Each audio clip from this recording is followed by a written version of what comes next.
now we're actually live. I guess I wasn't earlier. I don't know what I did wrong.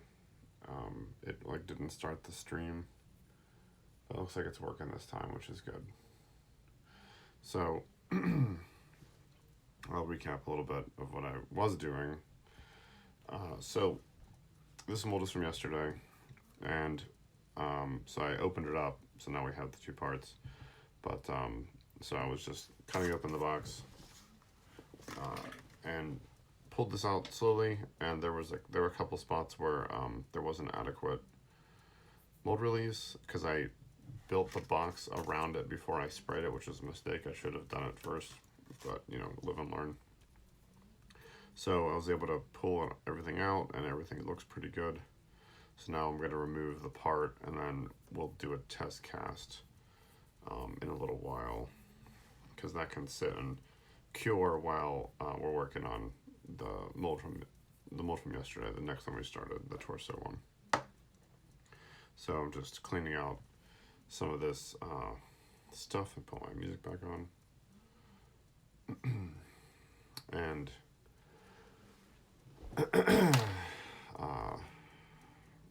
sorry, distracted. I'm gonna put up a message about I'm doing here.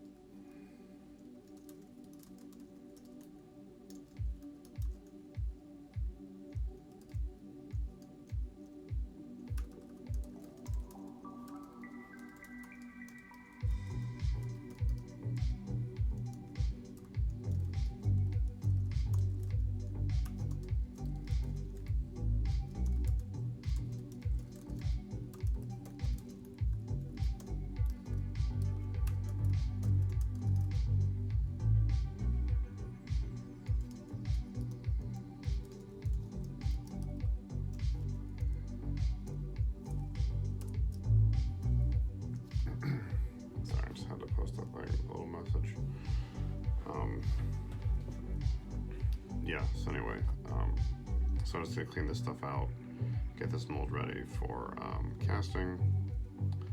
Just gotta make sure there's not like any little debris and stuff in here.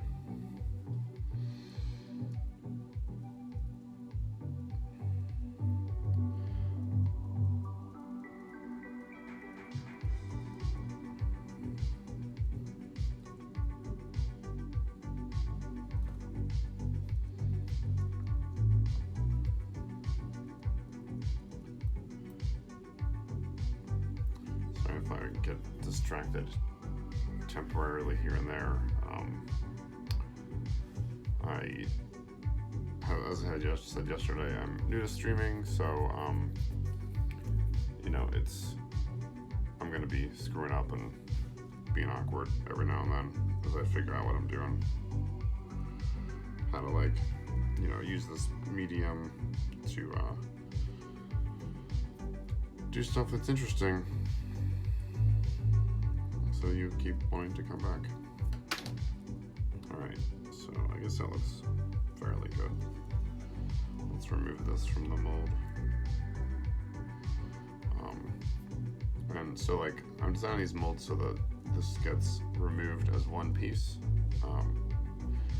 I don't want to have this cut open. I'm trying to minimize how much, how many seams and stuff there are. That's just torn from yesterday. So I'm trying to design them in a way where I can kind of cut off or break off these top pieces and then pull the part out on the bottom. Sometimes there's a little bit of finagling you have to do to figure out what the best way to do something is, and I gotta start doing a little bit more preemptive design work with these molds, and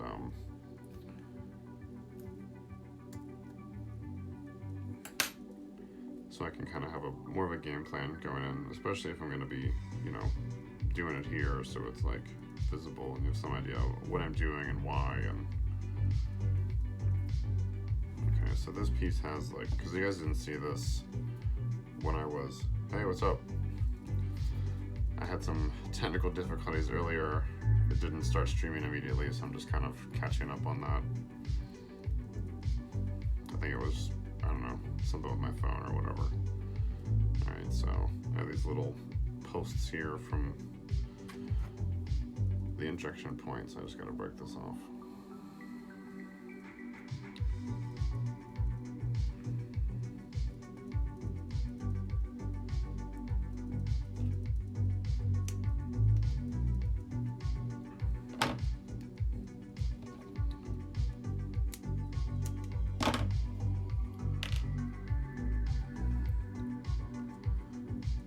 Break as much stuff as I make.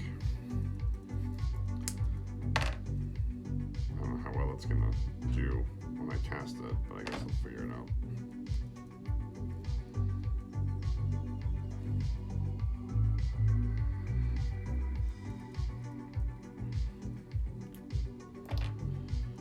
Alright. Looks fairly good. See how well easily it fits back in there. Should just pretty much go in. Yeah, looks like it's seated pretty well. It's not as like, I don't know, flush or whatever, but I'm trying to design these so I don't need to like really do anything to them. Just cast them and let them go. They could probably be a little thicker here. This silicone's also really soft, so it's probably not the best material to use for this. Alright, so test cast this now or wait till later?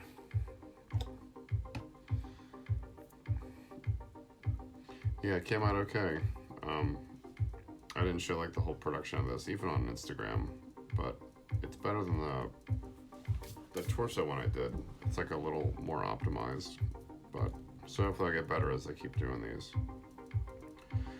And maybe it's something, you know, you guys will want to use if you think it helps. Yeah, it's Tin Cure. I basically traded someone years ago for like a bottle of Umu I was never gonna use. And they were like, here I have, you know, a whole like bin of this stuff. It's just Moldstar 15.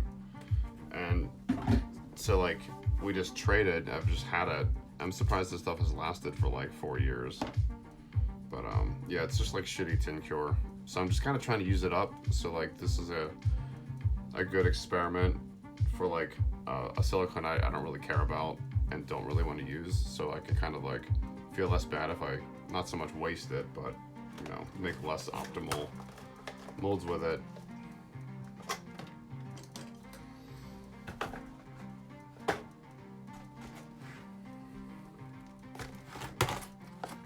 Sorry, I have a small space, so I'm always kind of reorganizing and cleaning as I go. Yeah, right, it shouldn't be. I don't know why it lasted this long. Every time I take it out and mix it up, I'm just like, oh, okay, I guess it still works. When you let it sit for a long time, the white half, the yellow jar gets, it like separates, so it gets like this really thick stuff at the bottom, and you have to mix it really thoroughly. But once you do that, it seems to be fine. Silicone definitely seems to last a lot longer than resin does. I've had enough bottles of resin go bad like in a couple of months after buying them. They claim that it's, you know, well, once you open it, but I also don't know how long it's been sitting on their shelf.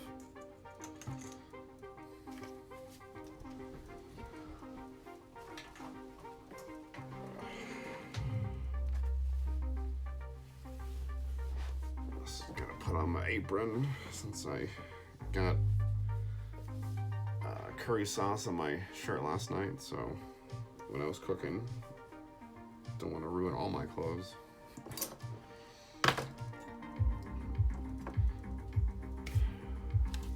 Alright, I guess I can try to do a test cast with this, see how well it comes out.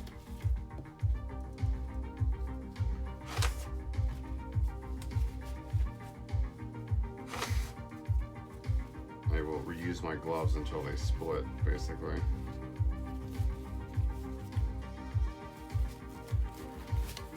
Yeah. I fortunately live near Reynolds place, so I can drive out to Tempe, which is like southeast of Phoenix, to get it. When I lived in Buffalo, there was a place I had to order it, and it came from a place in Macungie, PA.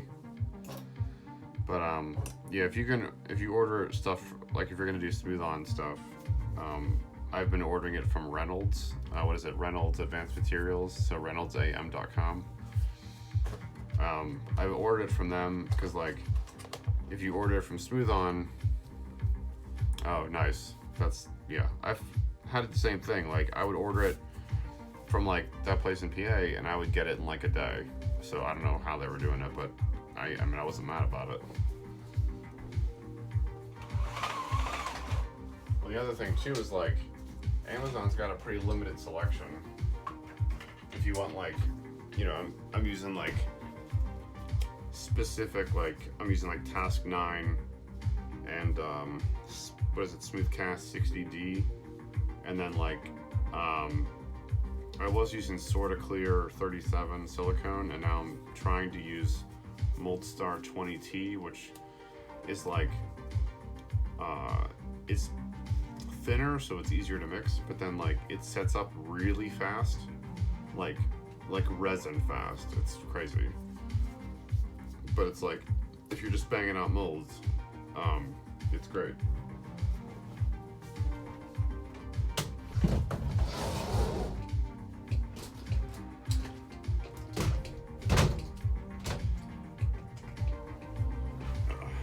Sorry, I just gotta put my fan in the window because ventilation matters.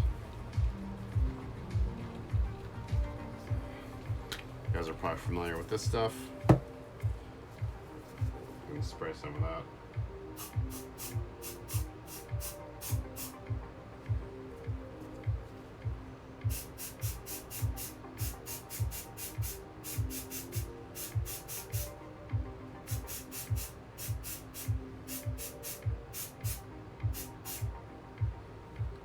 Let that sit a while and dry.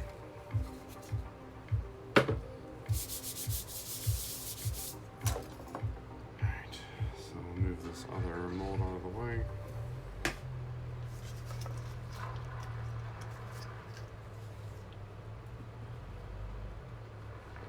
Let's see.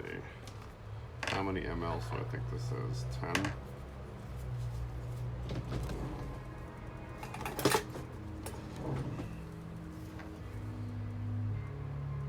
Three,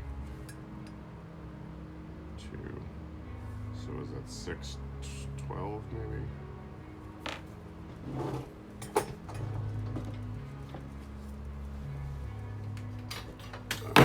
Oops, shit, everything's falling down.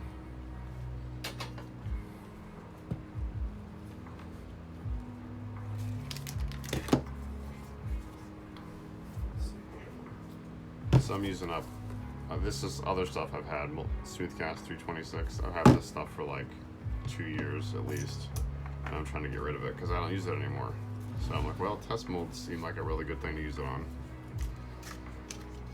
Is it like, it's a little too brittle to use for the figures. I haven't been like happy with it. But for like pieces you're not gonna put any like flex pressure on, it seems fine.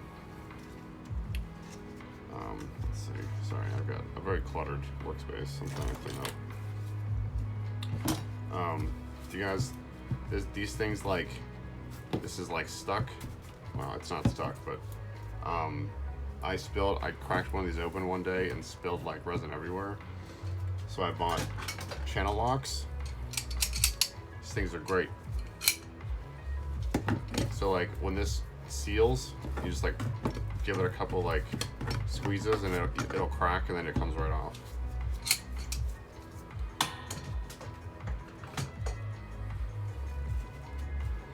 We'll open that last because we don't need that yet.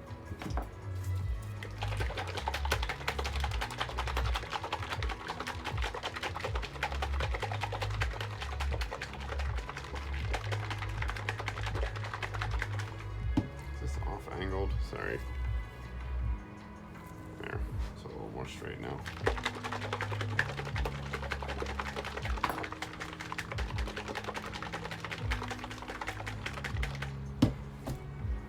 Let's see. I'm doing like 12 mLs probably.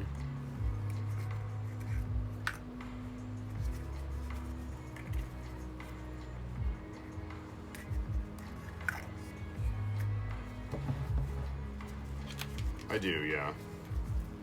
Just I'm still using a crappy Harbor Freight paint tank.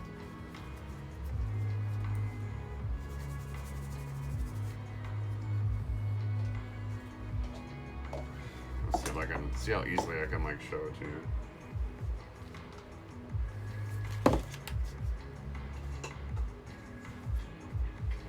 So I like modded the top a little bit.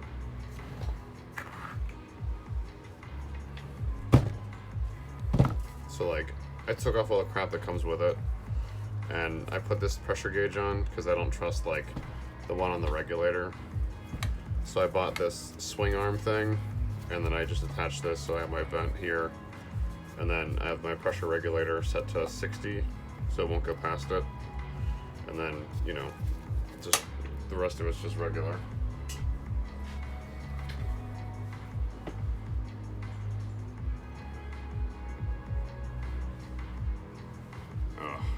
Yeah, I haven't moved up to the big jugs yet because like I don't go through it fast enough, and I'm so worried it's gonna like start to cure on its own, which I've lost. Like I've opened, you know, these things that are like half full and it's just like solid. I'm just like, well, that's garbage now.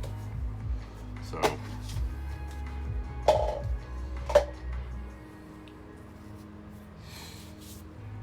let's see. What am I looking for?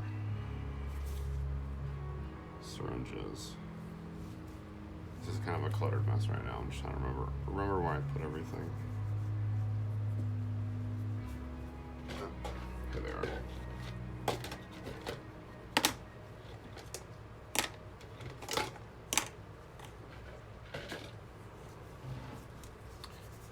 I like mark these. This is always my B one because, like, you know, they're different, and they react differently with like alcohol and stuff. Like the stuff in the yellow bottles like seems to be the catalyst, the one that sets up really fast.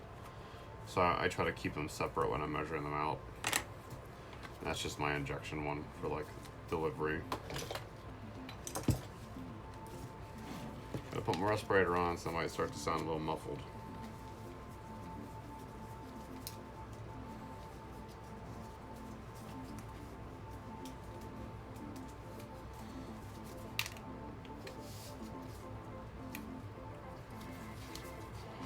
Okay, yeah, that's definitely muffled. I'll try to talk louder. Turn the volume down a little bit.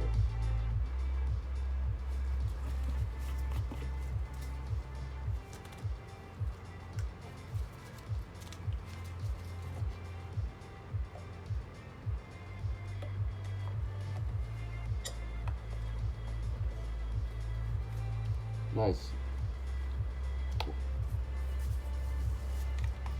What's your you on Instagram or?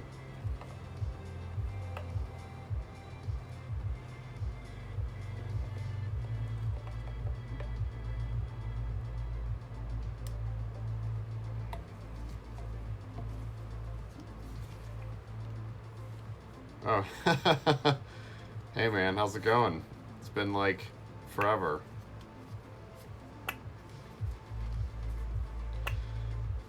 Now I understand the username.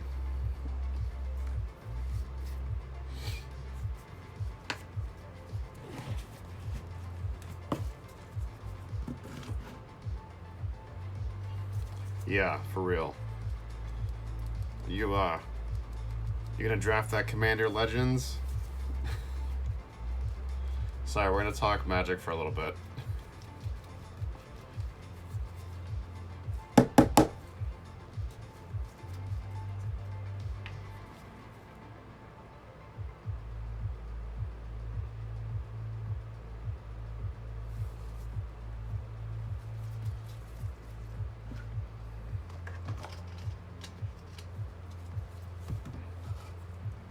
Yeah. It seems like it'd be fun to draft, but I haven't. I mean, I haven't paper drafted since February, so I don't know when that's gonna happen again. Um, it's got lots of broken shit in it. I don't know how I feel about that, but such is life, I guess.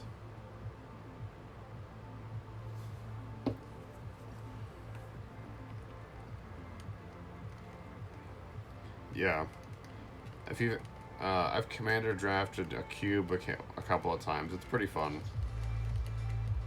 So you just draft everything. You draft your commander and then your legendary, right? And then you draft everything. So all your draft picks have to match your colors, but you can't use more than 3 packs because you gotta.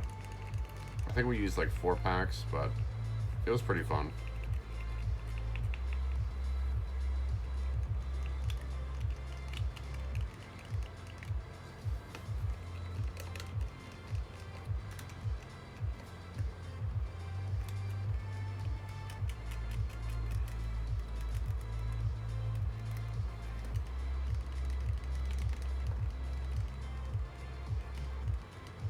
Nice. Yeah, I'm gonna try to announce on Instagram or whatever ahead of time. I'm trying to keep the same schedule. It's not gonna be daily, but I'm gonna try to do this 1:32 p.m. to I don't know 4 or 6.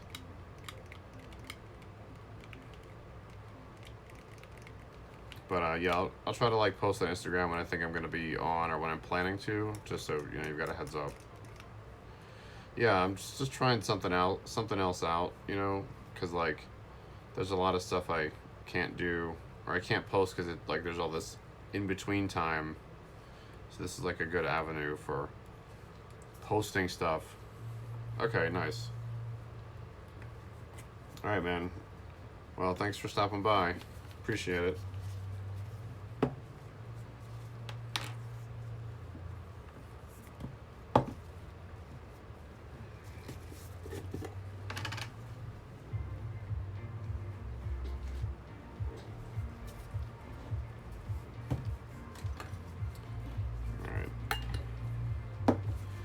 Break out our new bottle of 99% alcohol because this shit's impossible to get without spending $50.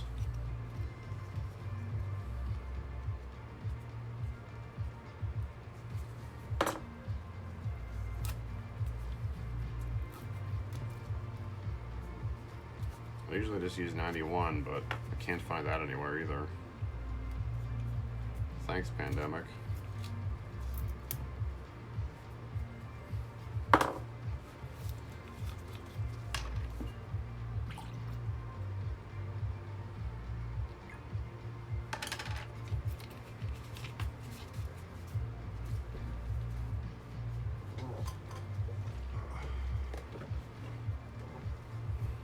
Thing I do the most, other than molding and casting, is probably just cleaning my tools. I spend more time doing this than anything else, I swear. I try to stay away from too much disposable stuff.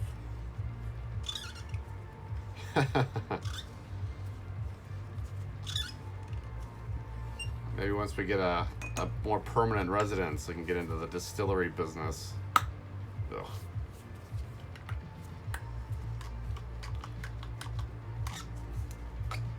Yeah, I don't know what the difference is between ethanol and isopropyl. I don't know, as far as cleaning agents, what that difference would be like. I mean, it's gotta be different, right? So I think even Smooth On says they recommend 99% for a solvent for their resin.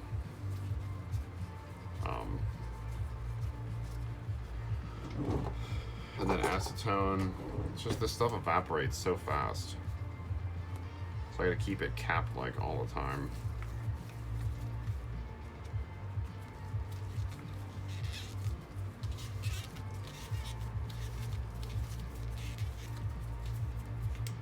Yeah, I guess I could look into getting some ethanol if it's, I don't know if I can just buy that stuff somewhere or what. and see how it, because it really just needs to dissolve the resin. I don't care about like, you know, it being like clean as far as hygiene or whatever. I mean, obviously I'm not drinking this stuff, so. But yeah, yeah. I mean, I guess if you drink enough of either of them, right?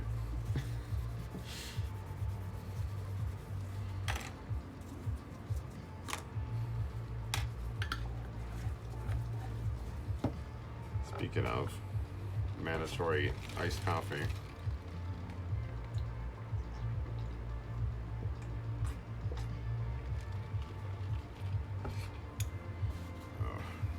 Alright, let's see. So that's probably mixed up well enough.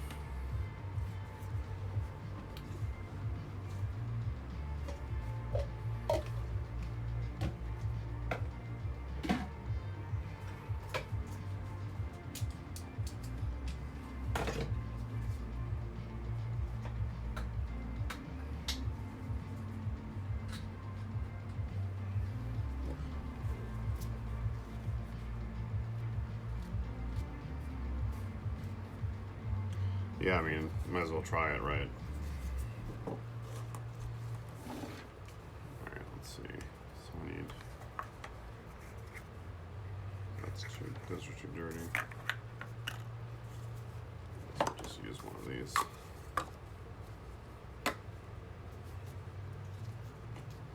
Alright. Yeah, it's pretty hard to talk through this respirator, but I can't not wear it, so...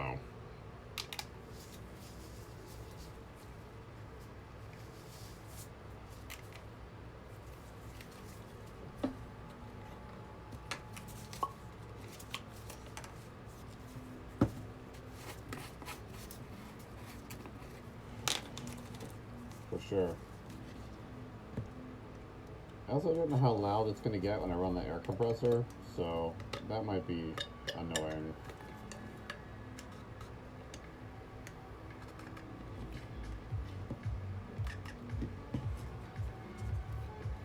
Okay, good. It sounds muffled to me, but I mean, you know how your own voice always sounds kind of weird too.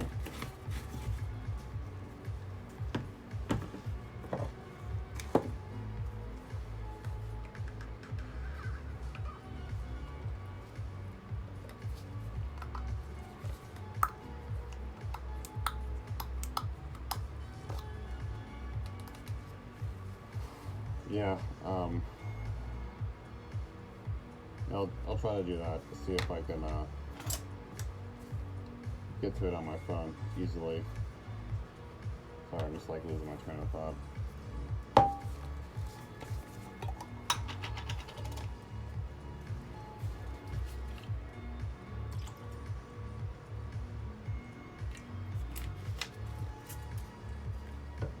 I even have these separated, so this is like for B, all the, I guess it's the A stuff, and then this is the B one,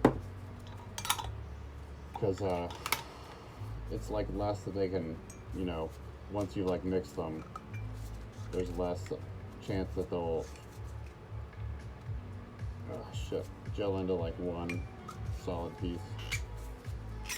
Might be time to retire this one.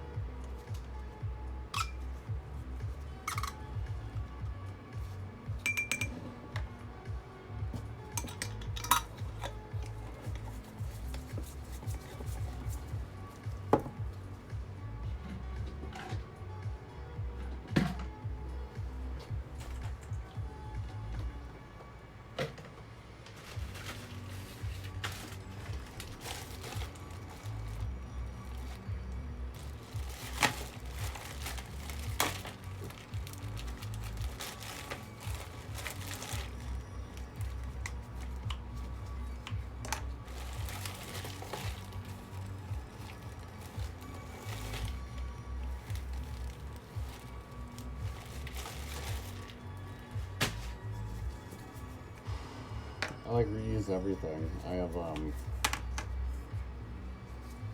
I have like jelly bags I keep to put molds in. Keeps it from getting dusty. I'm just gonna trash this one. I'm gonna get shot.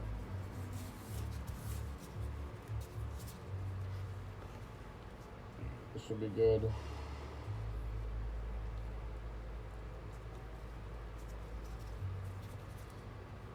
I like these plastic beakers versus like paper cups and stuff, like Dixie cups I've seen other people use.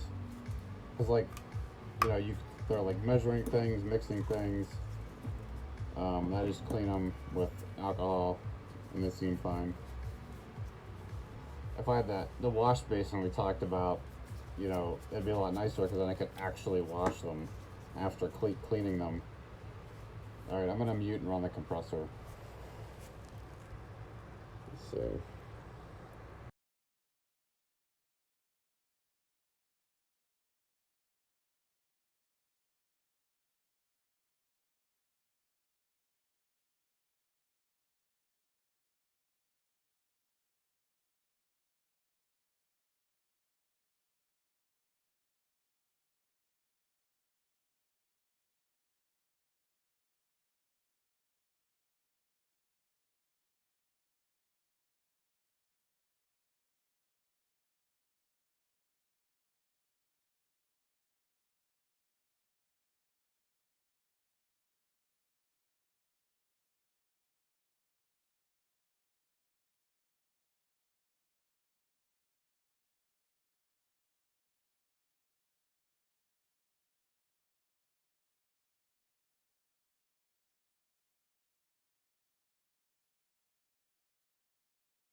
Okay, so that's full. Um, Oops, good to know. So like this.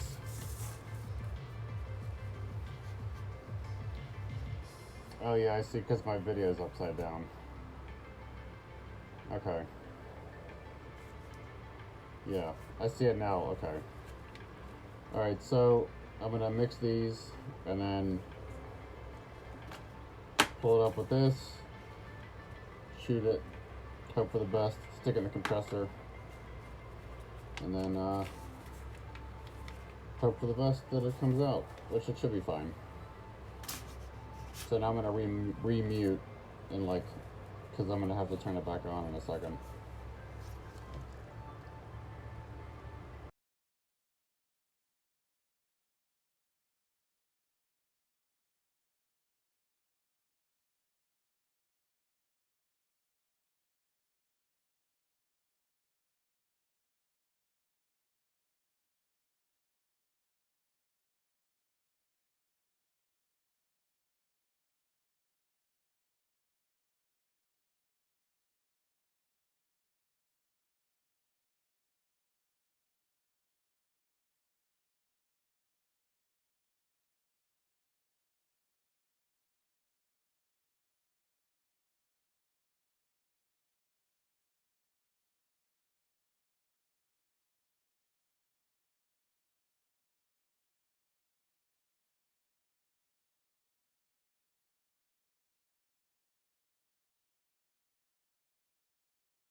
Okay. So the everything's in. Fill the tank, and then because the way that thing is set up, I can just turn off the one valve and then just shut the compressor off, and because there's nowhere for it to go, it just like stays pressurized for a while.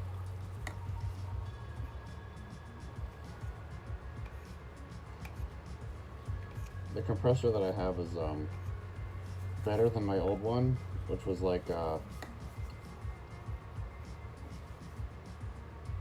yeah, that's like I'm planning to. And what I was doing was I have little molds for the Gleos stuff.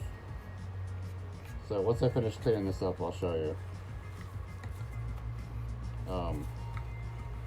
Yeah, I need more dump molds. I just don't have enough right now. Like, ones that are like ready to go. And especially with like tests like this, I'm not sure like how much resin I'm gonna need. So I'm usually overshooting it, which you're probably doing anyway, just to make sure you've got enough. But yeah, I need more dump molds.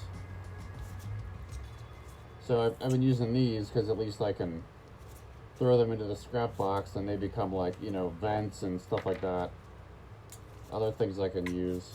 I should put this in the tank. That's the smart thing to do. But, I often forget.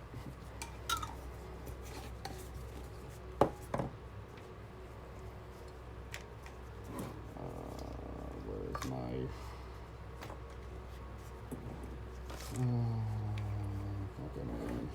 Where did it go?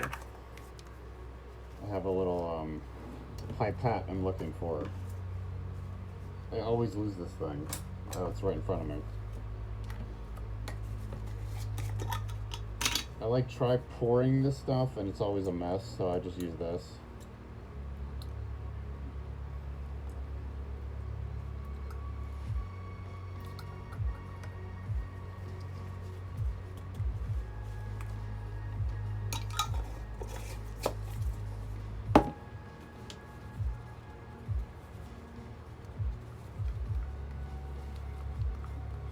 This 326 is pretty forgiving on its cure time. I think it's like 7 minutes. But some of the other stuff, like, it's 3 minutes, 5 minutes. I can't use that like 30-second shit. It like way too fast. You can't inject and clean and do all that. If you're doing just pours, then it's fine. Yeah, that's true. That's a good point. I need to make weapons. I don't even have accessories yet. I've been so focused on just trying to get the figure itself consistently decent quality. So I end up postponing even the heads and stuff is all things I'm just starting to do. I was so focused on trying to get the bodies to all the pieces to fit together and the ball joint hips and oh my god, see? Shit. Always happens. The glamour of live television.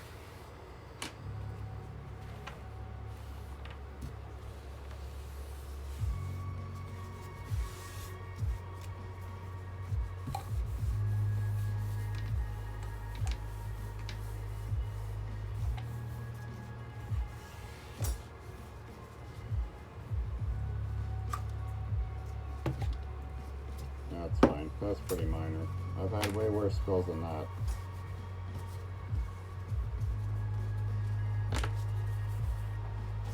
Alright, send you a fresh towel.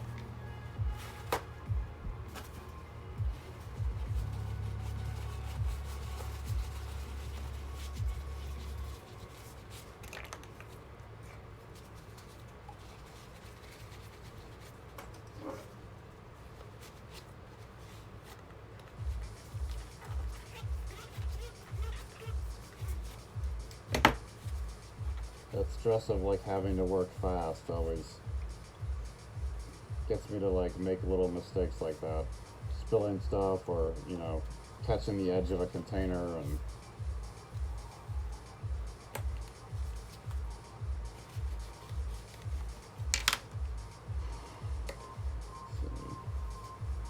I guess we'll just use that alcohol instead of wasting it.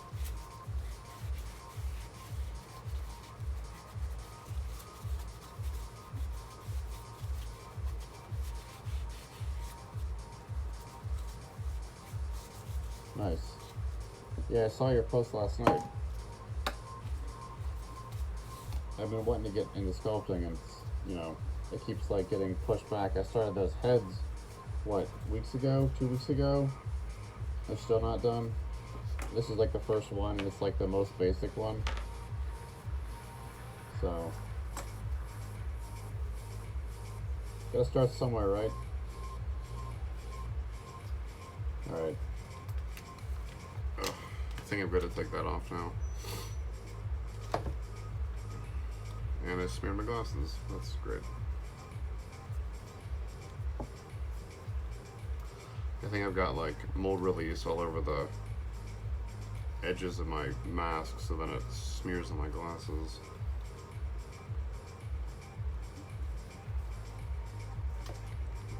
Oh, now it's hot in here.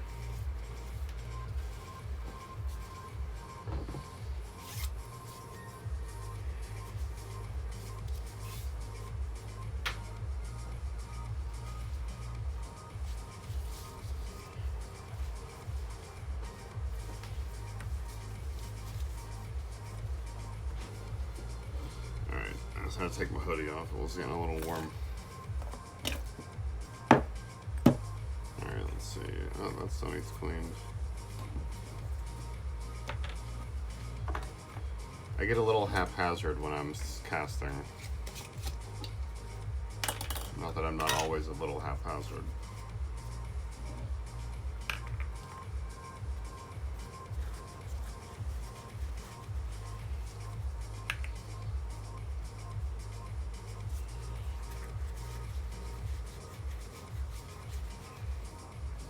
Do you have like pictures of the sculpts you're working off of?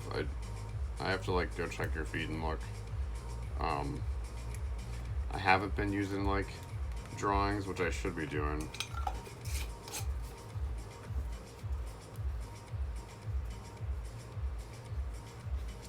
Hey, foam insulation is like pretty good. It's not like what most like movie sets are built out of. Not like, you know, the walls and stuff, but it gets used a lot for like building dioramas and backdrops and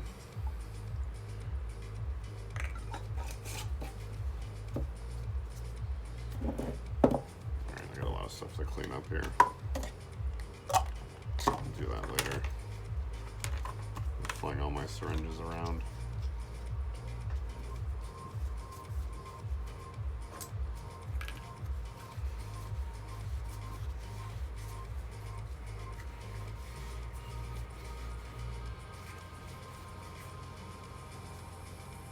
More cleaning than sculpting. Okay, let's see. So we can go back to the mold now. Where did that go? Right here. So we'll go back to this. I think that resin is like an hour cure time. I'll probably let it in there a little longer than that though.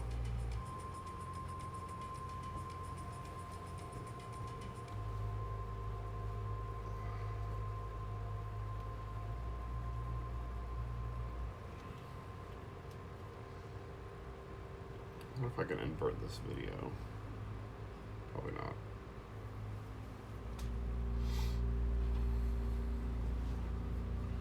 Okay, cool. Yeah, I'm looking forward to it. It's always cool to see other people's like sculpts in progress and stuff.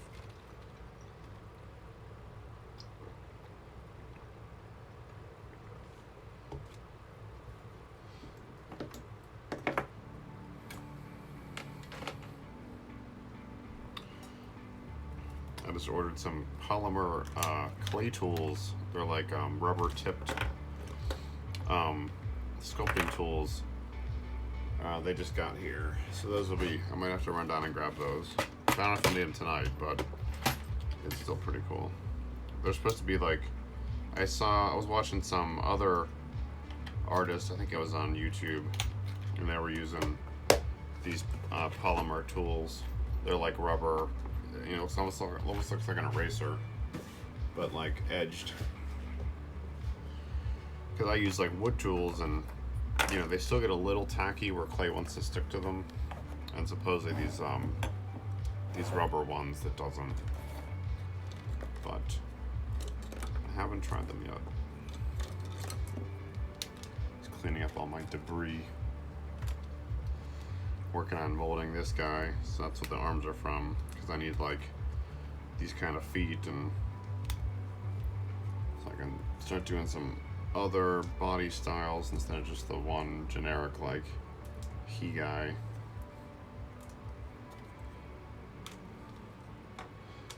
Just gonna make a sword out of this thing. It's just the handle. It's like other bits off other pieces. Huh. I should actually look at that. I was trying to find like tags earlier when I was trying to fix my stream, and like nothing I was putting in was coming up, but I'll have to try cleaning. Cause yeah, I do way more cleaning than anything else. It's just part of my personality, I guess. I try to be organized even though it all kind of gets into disarray after a little while. So I always have to take some time to like reorganize.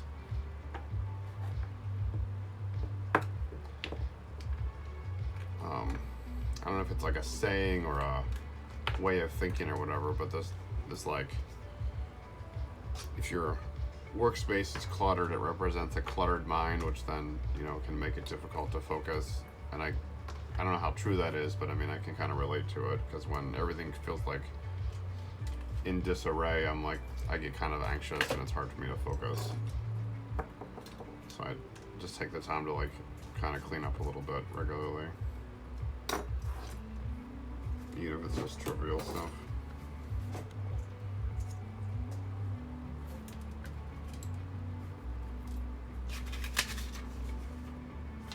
All my measurements.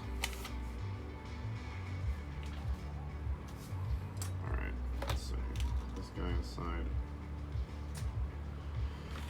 Get back to work on this, let that set up. Some random parts. Yeah, I'm looking forward to trying those clay tools after what I read. And I was like, I went to this, was it Blick Art Supply? There's one here. And they were like $20, $20 or $25 for like a few of them. So I didn't buy them, and I was getting some stuff on Amazon yesterday or the day before, and I was like, oh, these things are $7. Yeah, I think Twitch's whole UI is not actually that great. It's very cluttered. I know they're trying to do a lot, but it's kind of a mess. Because one of the freelance things I used to do was user experience design, so like designing software and layouts and how you use it and stuff. So I always like notice when something seems really clunky, and then it bugs me even more.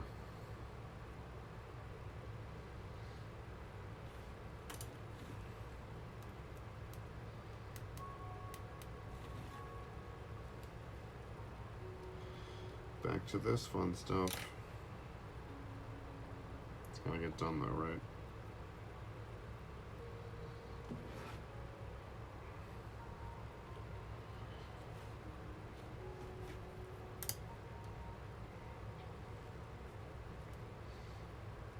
Multitasking is another thing I'm trying to get better at. Because like, when I was doing this more as like a hobby as opposed to whatever it is now, I would like do a thing and then be like, okay, I did a thing, and then go take a break for the rest of the day. So now I'm trying to think about like, okay, I put this cast in, so like, what can I do now? Yeah, it seemed like it. I'm trying to think what I even went there to buy. I went there to get, went to look for the clay tools. I ended up buying airbrush cleaner for the airbrush I haven't used yet. Oh, and epoxy sculpt. I was looking for epoxy sculptors. I want to try this stuff too. It probably would have been cheaper to buy it on Amazon, but I was like, I need it now. Even then, you know, it's still wrapped, you know, 3 weeks later. So I guess I didn't really need it now.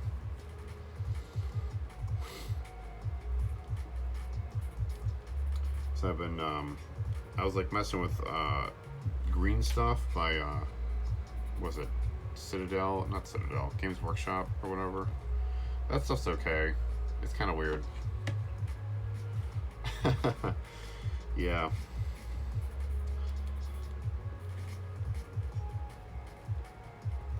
I don't know if they're like, yeah, it's not quite like dark patterns, but it's not like intuitive either.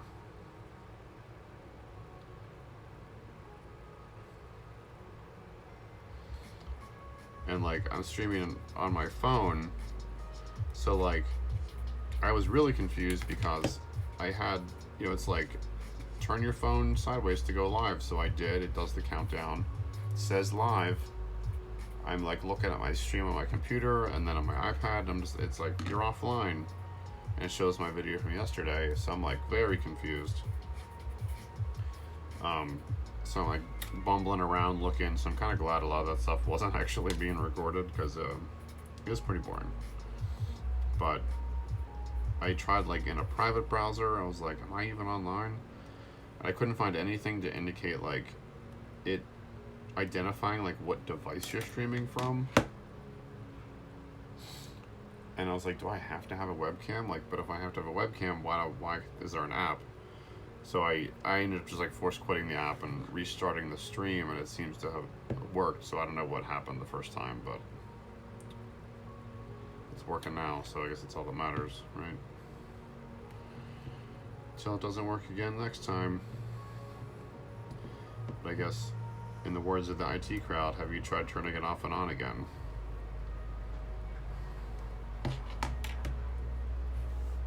Yeah. Yeah, I avoid that place like the plague.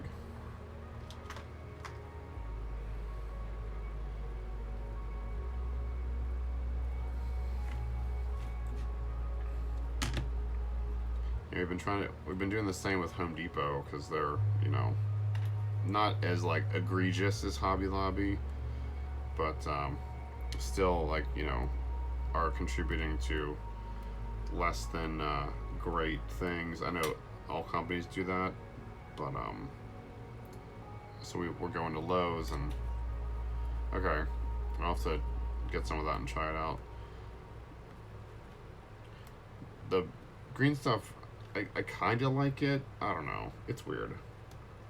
Like, I like, so once I learned that, oh, if you like use Vaseline, well, I'm just using fake petroleum jelly or whatever, it like becomes a lot easier to work with. So I was like, oh, this is cool. Like, and you can like mess with the ratios to mixing it to make it like softer or more firm.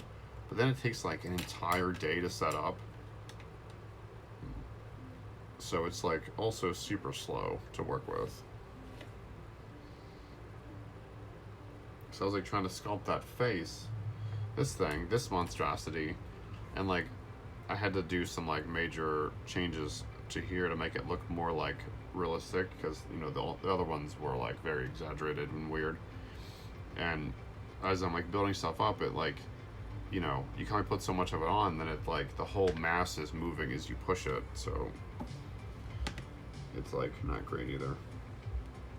So I use that stuff, Sculpey Firm, and I use the heat gun, and I got a little toaster oven from like, you know, basically just Craigslist or whatever. Okay. Yeah, that sucks. There seem to be not quite a few, but there are several hobby shops around Phoenix. Nobody had the epoxy sculpt. I could only order it online. But then I found Blick had it, and the last Blick I went to was in Chicago, and yeah, and it wasn't exactly cheap.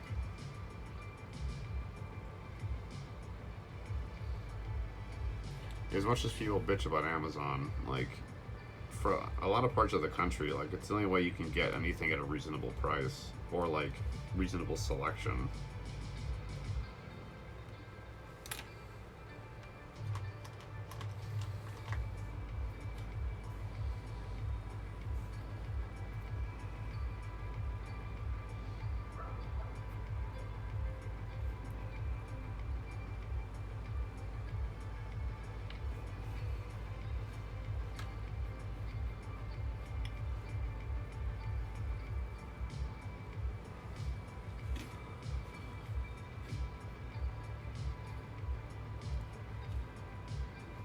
Yeah, the other stuff I use a lot is the polystyrene, like sheeting and like rods and stuff.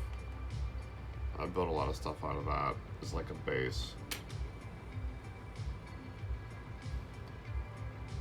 And I'll just use, as far as sculpting, I just use like whatever's around, whatever works.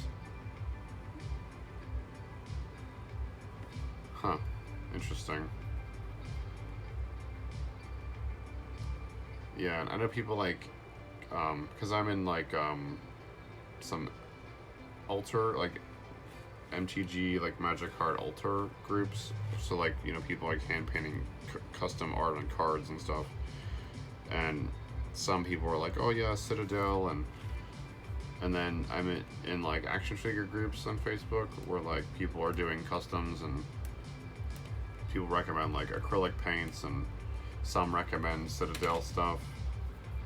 But they're like, because it'll stick to everything because you can't use like enamel on a lot of plastics because it just like won't dry. It just stays tacky forever. So some people like seem to like Citadel, but I guess like you can also just use any acrylics. I'm like a little terrified of getting into like painting stuff. I haven't done a lot of model painting, well, or done it well through the years. I know it's like inevitable. I'll have to paint, you know, faces and details and stuff. But I have thought about decals, because you know, getting stickers printed anymore is like pretty easy. So I thought, for some things, it might be better to just like design them, and then just have stickers printed, and then you just put like a sealant over it once you put the sticker on. I think I remember Pyramid, but yeah, it's been a while. I feel like the only other one I could think of that's a competitor to Blick is Utrecht, but they're not very common, like, at all. There was one in Pittsburgh. I think there was one in Chicago. I haven't checked for Utrecht here.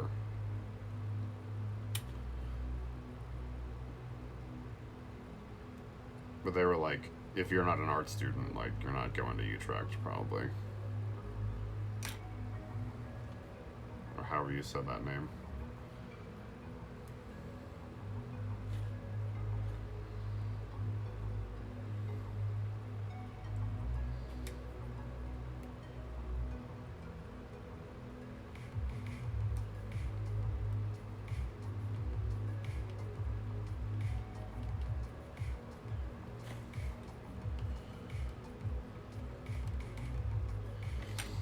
This is coming together slowly. Slowly.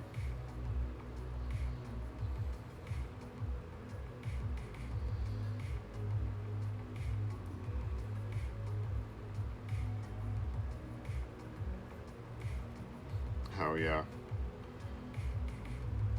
What's like the dies, right? I buy this sample pack of dies, which I mean is like a decent amount. Then they give you like this, and I have like white and black, and these big bottles, and then this orange, which I was using earlier for the cast. Like this red actually kind of sucks. It's like very raspberry, and you know, red's like a primary, so it's not like you can just mix it yourself. But yeah, I've just been mixing dyes. I haven't even been like using these straight out. I still mix them even like out of the bottle, unless it's just a test cast where I don't really care what the color is. I just want to color it. So I bought this Cast and Craft transparent dye. So we're gonna try this like, you know, soonish and see how different it is from this red. So I know some people use like alcohol inks for their dyes and their resin, which I haven't tried.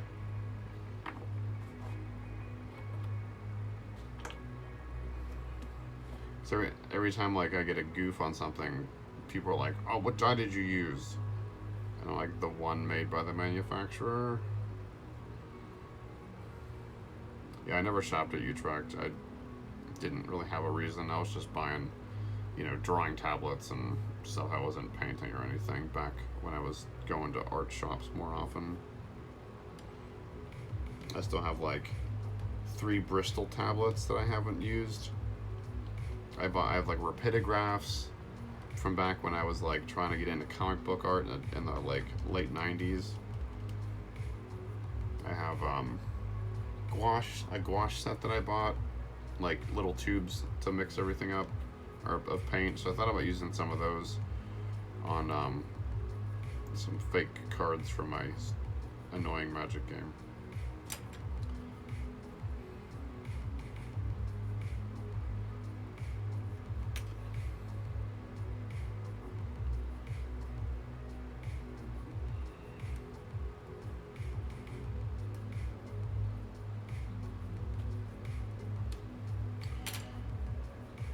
I think that's what I like about making these figures, or just making toys and stuff, is like it really takes you back to like traditional art. I mean, sure, I'm using like plastic and stuff, but I'm still sculpting and, you know, fabricating things and prototyping and painting, and it's all like, it's not lost art, but I mean, where else do you use that stuff if you're not lucky enough to get a job doing it?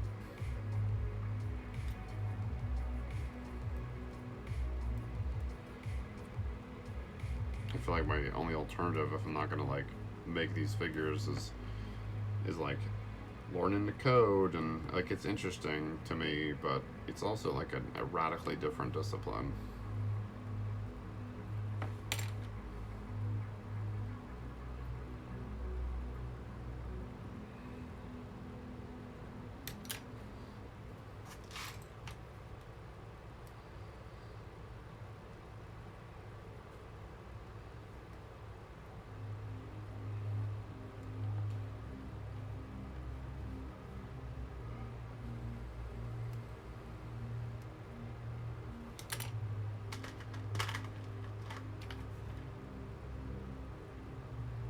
Yeah, I mean, I remember doing that all the times I've moved, like a whole crate of like art supplies, because you know, they don't like get old. I mean, I guess some paints can like dry up, but you know, your art stuff's always like got value.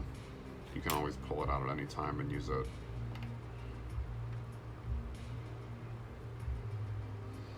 I really want to get back into drawing. A friend of mine who lives down the street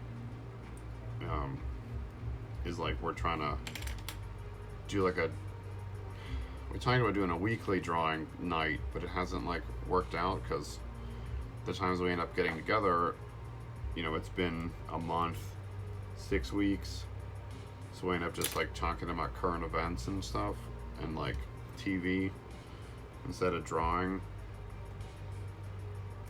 I finally bought like a tablet screen. I know it's not like traditional art, but it's still like, you know, an art tool. Off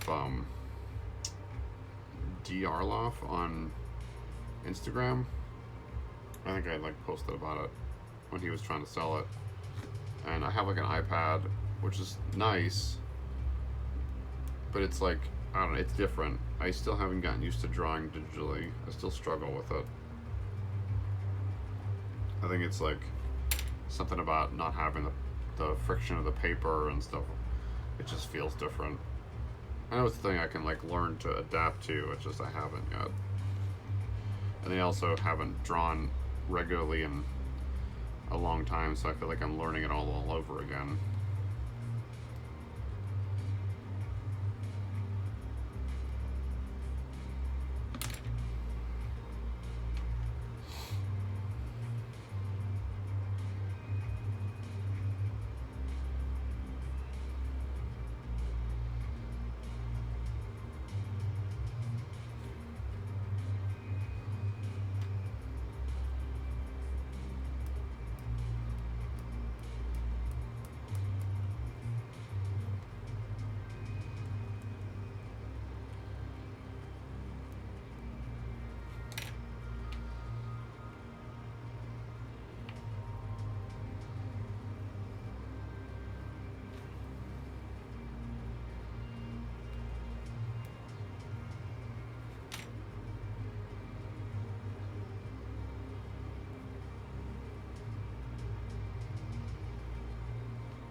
Yeah, scheduling is definitely hard. I'm even having trouble just with this one friend, and he lives like less than 2 blocks away, and like well, we're both at home because like I'm just doing this, and then he's actually I think he's an anthropologist. My I met him through my partner, and she worked with him last year at her job here at U of A. But he's from the Netherlands, so he moved here to like go to school, and he's had like trouble, you know, keeping like work because of it was a temporary position. We just had trouble like, um, coordinating time and stuff. Yeah, I got for my iPad I got this I got a protector, but it's like a thick sheet of glass. Well, not a thick sheet of glass, but it's like a sheet of glass, right? And it's like kind of slick. And I've read about some of these screen protectors with like a paper texture. I might have to invest in something like that. I don't know. I should just draw more and like just digitize the drawing and then paint it on my iPad. And I think it'd be easier. But the convenience of the drawing digitally is like good. But at the same time, it's less intuitive because like drawing on paper, you want to rotate the drawing, you can like you just like erase things if you goof up or change your mind or whatever. I don't have to switch layers and switch tools. I just pick up the thing I want to use. So there's definitely like less friction in some ways to drawing traditionally. You obviously have benefits drawing digitally though.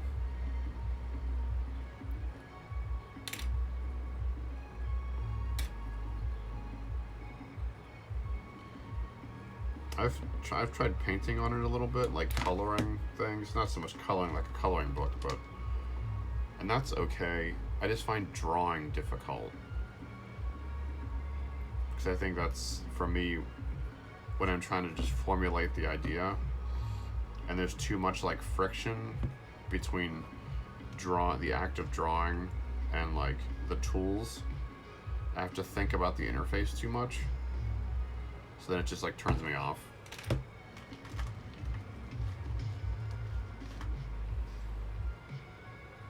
Because it's that user experience thing again. It's like software, It's like the idea is cool, the tool is cool, but there's just this resistance because it's like less intuitive because you have to like learn and then every app you use is different, right? You're not going to draw the same in every app. They're all going to behave a little differently. Their brush engines are all different. So that's like additional layers of friction. I assume people just will use the same app all the time to eliminate that. But that discovery period of finding which app you like is difficult.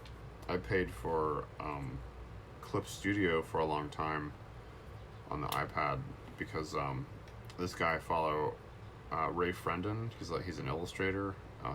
His username is Frendon, Frendon, NDEN, like everywhere.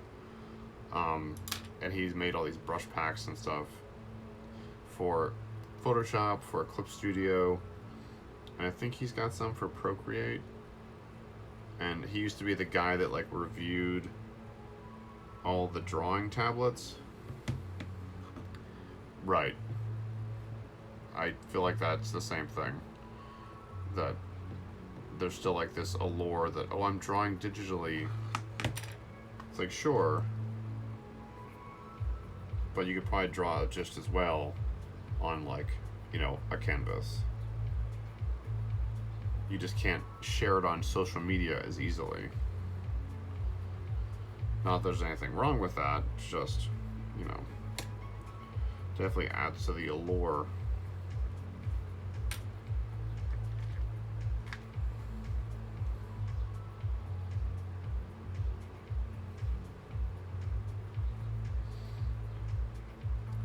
I just need to get better at drawing in general. Like, just like dumb things like drawing, you know, the head from, not from memory, but just like without a reference. Not that references are bad, because everyone uses references, but, you know, it feels good to just sit down and start drawing something without having to pull out a book of references. And I definitely regressed somewhat in that aspect. Or I just was like never as good as I thought I was. And that's okay. It just tells me I need to learn more.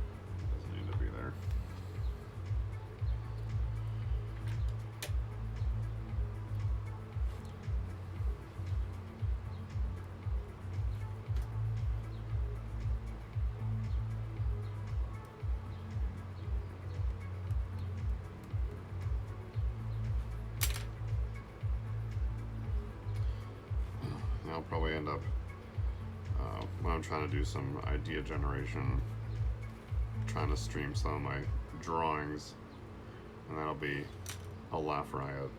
Actually, I should cut this thing off and move it before I build this clay up. I'm not even thinking about what I'm doing.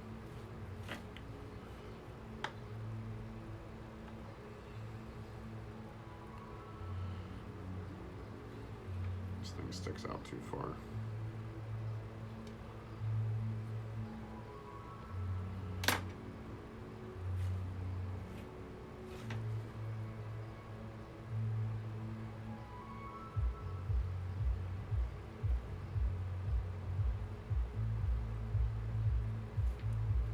That's cool.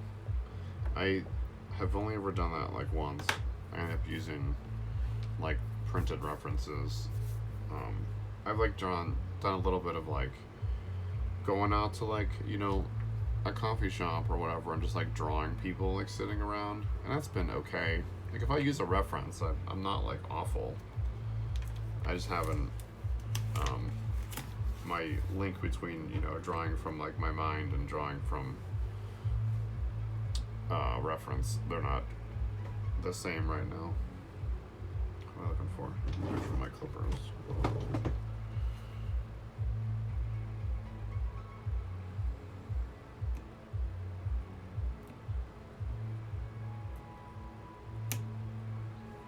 Okay, this needs to be angled a bit more.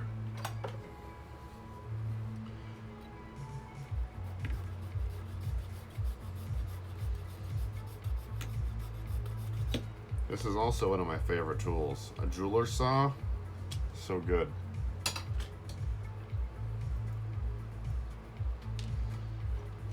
It's like not quite as accurate as like an X-Acto, but you can like, you know, get really close to things. So I'll use it to cut off posts and stuff.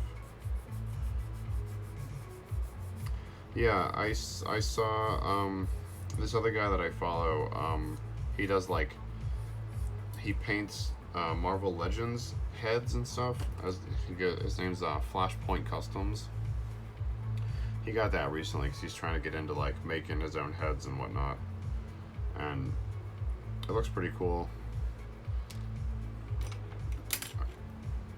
I have so part of the reason of like getting this drawing tablet for my computer was so that I could use like Blender, Blender's 3D sculpting, like clay sculpting tools, and just use it on, use the tablet, but then do it um, on my laptop instead of like on my iPad.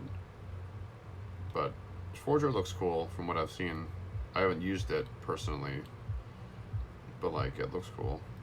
And I've watched videos of him messing with it.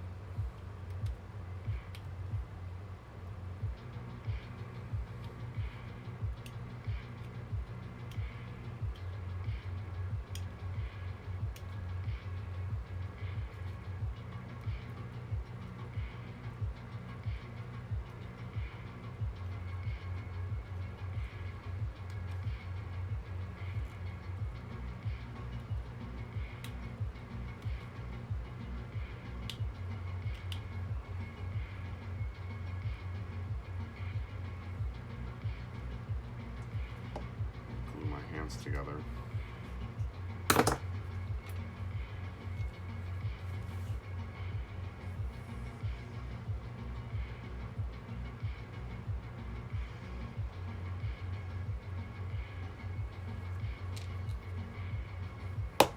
If the lighting gets weird, let me know. We're getting into that like late afternoon sun, and this is a west facing window, so I get like real direct sun to the point where I had to put up I put UV film over the window, over the glass, to try to like reduce the rays in the afternoon.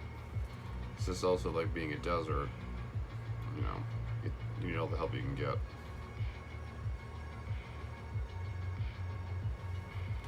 I'm just trying to hold this thing in place while it dries.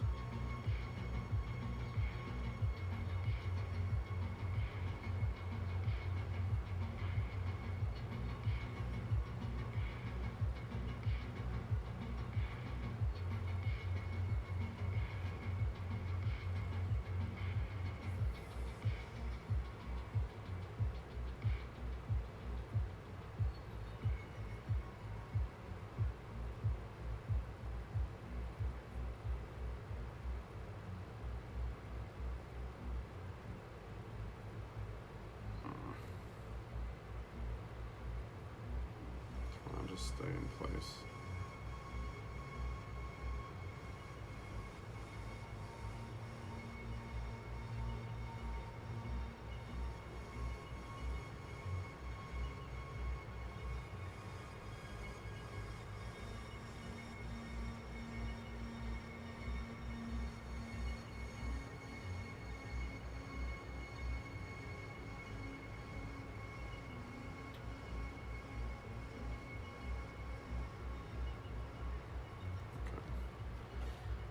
Actually, since I got my computer here, I'm gonna try to get that list of resins together for you.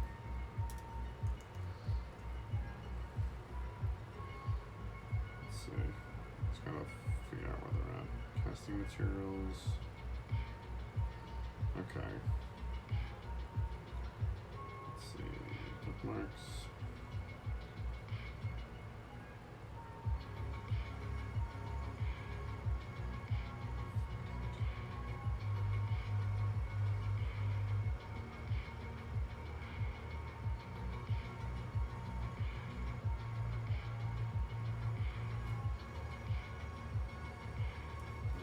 Favorites, okay. Let's see. Oops.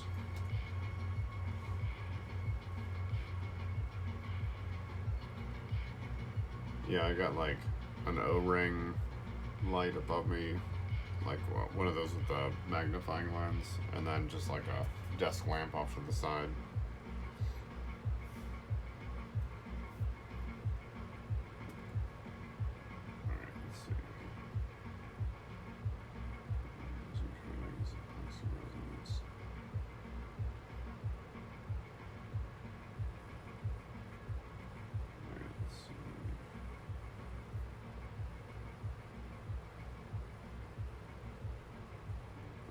So we've got a few here.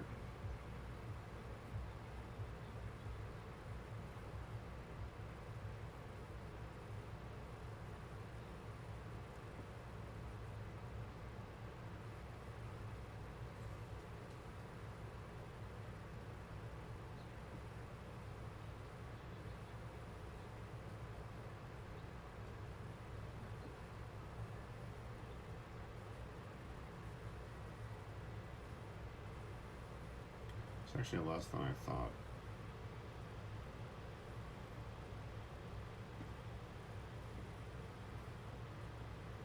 So Patco makes, though, like looking for these semi-rigid resins, I discovered like more resin makers than I knew existed.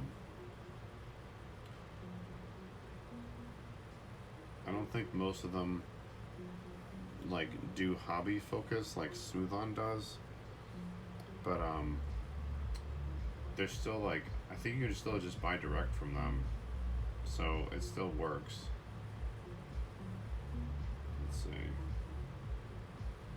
XY resin coatings, but even like more options than, you know, one is still good.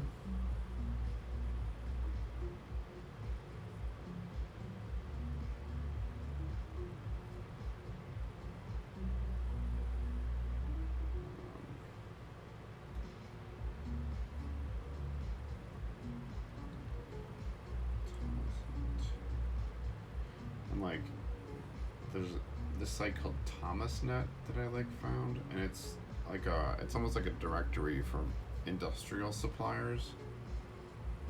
So it's pretty interesting to be able to like look up just like the type of thing you're looking for, and then see what companies make it.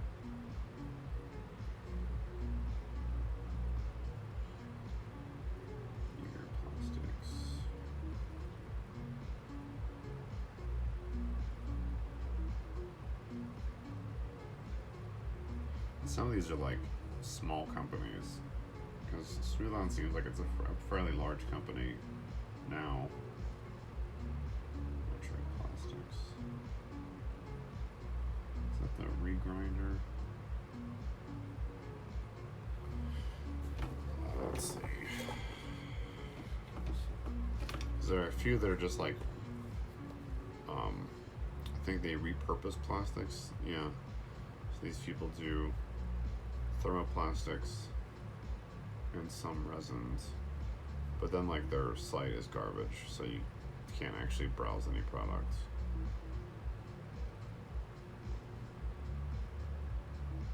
I guess you have to call them.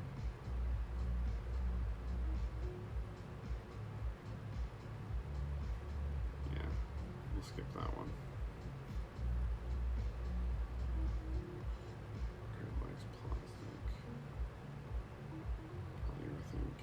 Oh, specialty resin.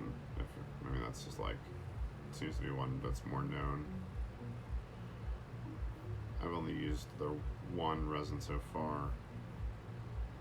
It's been decent.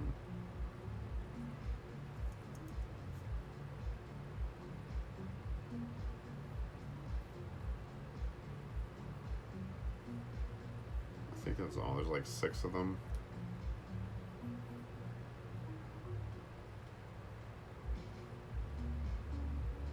I don't know what you typed. It's like all stars and a question mark. I don't know if it's like filtering words or not. Alright, let's see. I gotta dig up your email from Instagram.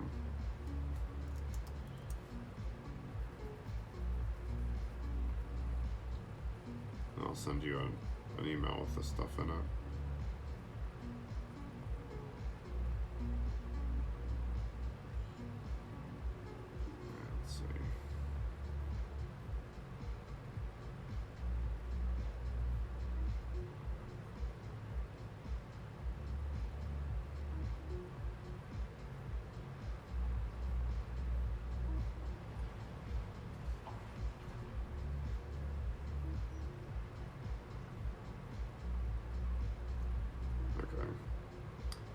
got your email, so I'm gonna send this to you. Yeah, that's fair. That's probably like a liability thing too.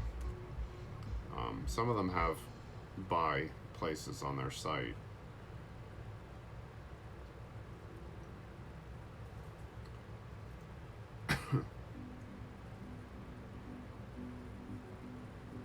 I figure like worst case, right? If they won't sell it to me, then I just go back to Reynolds, and nothing's changed.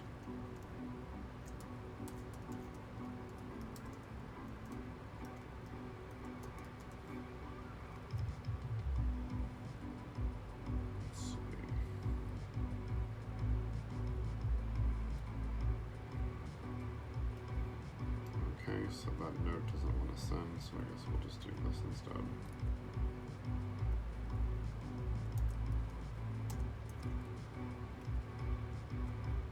I thought I could just paste them, but it's not cooperating, so I'm just going to do them manually.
Alright, sent.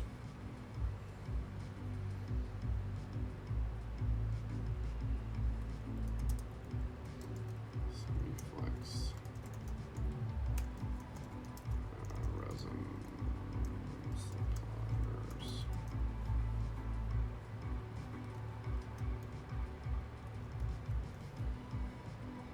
Just gonna go in here. Right.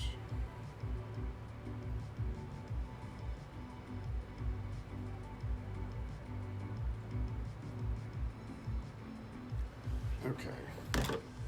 Send it to your Gmail, so it should be there whenever.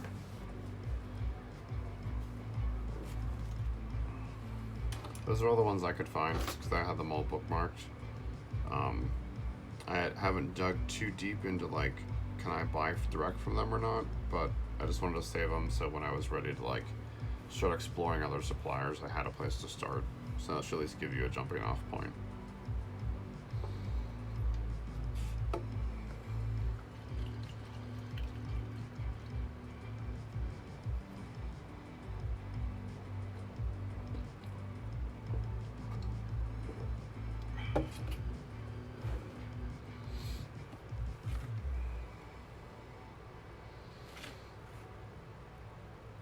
That's not even close to ready.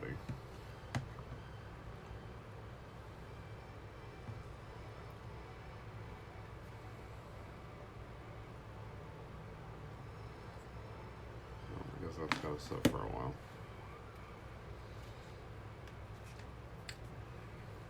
I can work on the other side, I guess.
not even. Oh, nice, good. Like I said, I don't know, how like useful it'll be, but like specialty resins in there, and they're like supposedly decent for like their materials. And there's a few others. I think there's like 5 or 6 different vendors total, and then the Thomas then is just like general search. So sorry it took so long. I kept meaning to do it, and just kept slipping my mind. This is like a good opportunity to make sure I did it.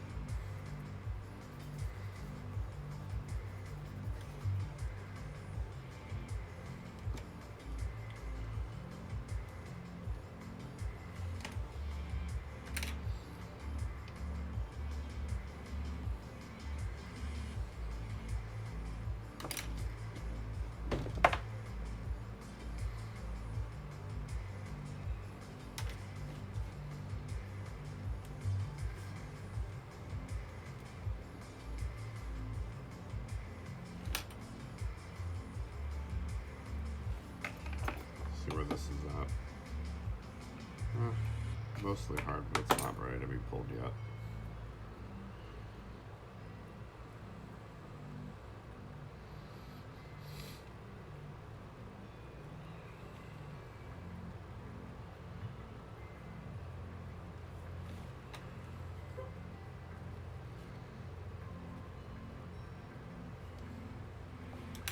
We're gonna start building up the side and back here.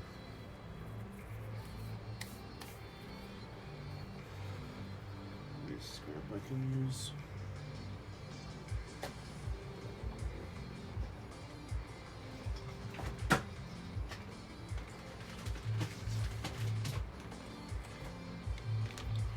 Yeah, for sure. It gives you a place to start, and you can never really have too much information.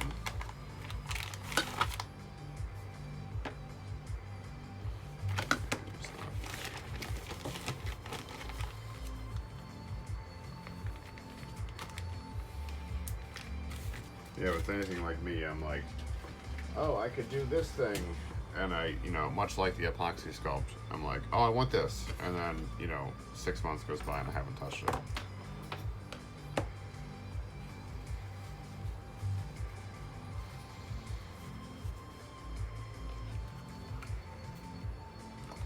It's just plain old CVS alcohol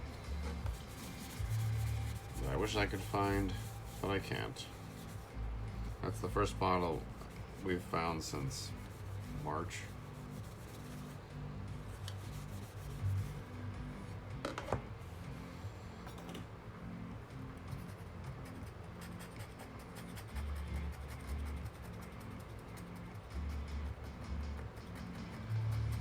think this is all resin. I'm gonna scrape off.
I used to use just these acrylic sheets for like mold boxes with the hot gluing them together, and it got to be a little too difficult. Not difficult, just like annoying, because they're not cut exactly square, and it's easier to cut the foam core into square corners than it is to cut this stuff, because like once it's like goofed, it's like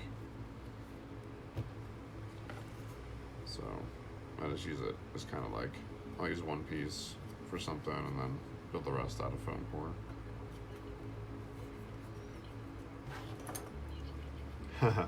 Yeah, it feels like it's where it's gotta be, right? Because you never know, like, when you're gonna run out or when you're gonna need it. We've got like a stash of alcohol wipes. So it's like not the same, but kind of for the same reason. Just having them in case we need them.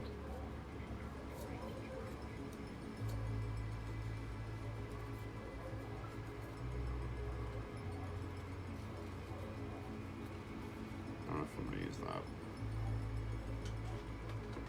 I'll just put that away. I'll just use foam core.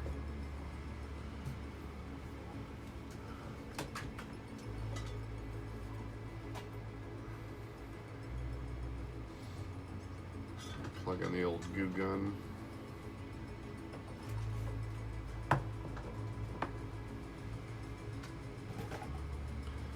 My beautiful, cheap airbrush box holds my glue gun. This is like literally the cheapest, shittiest airbrush you could probably buy, but I mean, why spend a lot on something you don't know how to use, right?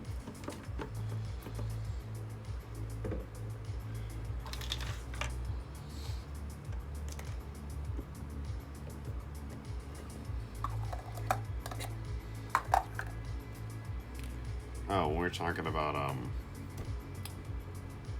dump molds. So like I have dump molds for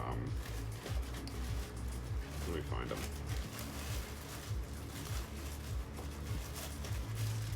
These are for Glios parts. So these are my dump molds that I was using.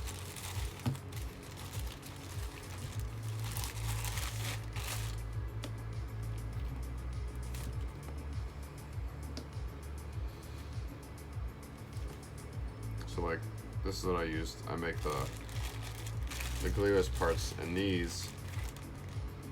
So you want to use like usually hard plastic, unless you're trying to test like connectivity. These are like different parts. They're just like sockets and stuff. So I'm trying to like have a more diverse version of them.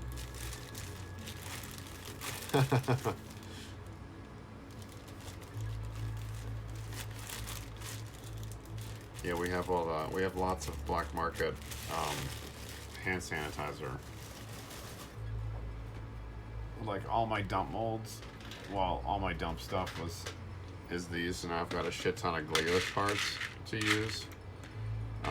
These are from, so the sockets I'm using are from original TMNT figures. So this is like the top of one of the legs, and then I carve that down into this, and then make copies of this that I like set into the leg. So this is like where I start. My scrap goes in here, and I turn these into like joints and shit.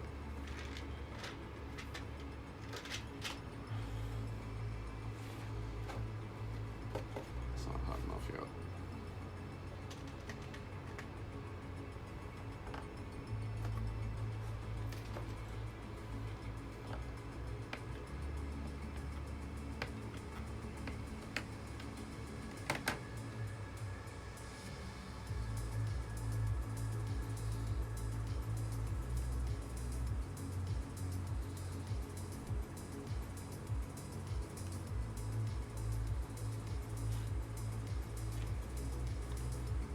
Build this up if I'm gonna. Yeah, dude, I had to like, I looked all over the internet. I tried to find like an actual spec for them. Doesn't exist, at least not that I could find. I contacted O'Neill.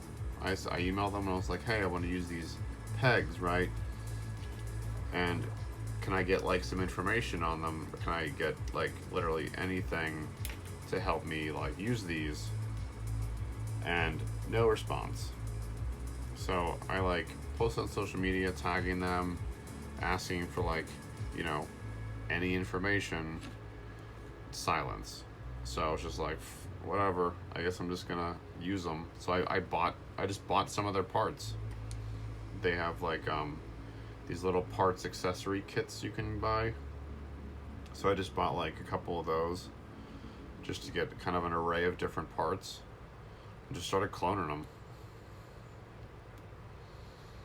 I'm sure it's not like an exact fit to them because like, you know, they're making it off like an exact machine created mold or whatever, and I'm just like copying theirs, so it's, you know, there's probably like fractions of a millimeter difference between them, but for my purposes they work fine.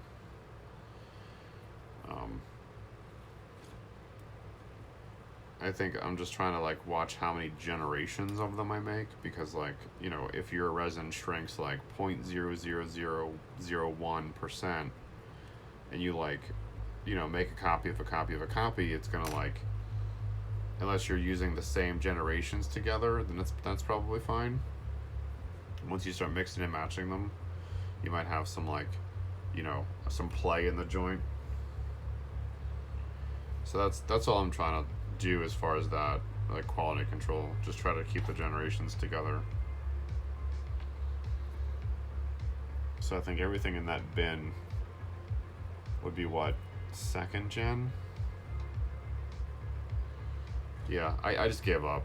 I like, you know, I don't know if anyone in the community is gonna like bitch about it, but no one said anything so far. I know like I'm not making enough of a presence for it to matter, but supposedly what I read is they like made this thing with the intention of it being interchangeable with like other toy lines. Granted, I think they're thinking they're little 3-inch guys or whatever, not, you know, 5.5-inch, 6-inch scale figures. But like, why the hell not? You know, why not make that a thing? Like, it'd be cool if like there were different artists who made figures that all like used, you know, connectors that people could swap parts around and trade parts and stuff. That would be pretty cool. So that's kind of what I'm thinking, is like I'm less trying to like create my own figures. I mean, I do want to, but more like a platform. Okay.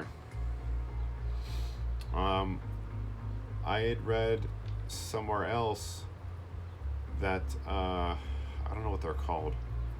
They're like these little plastic pegs for Christmas tree like decorations. These like porcelain Christmas trees. Hang on, I got a whole bin of them. Where'd they go? I just gotta find them. Yeah, I got them. So these things, let me get a few of them out.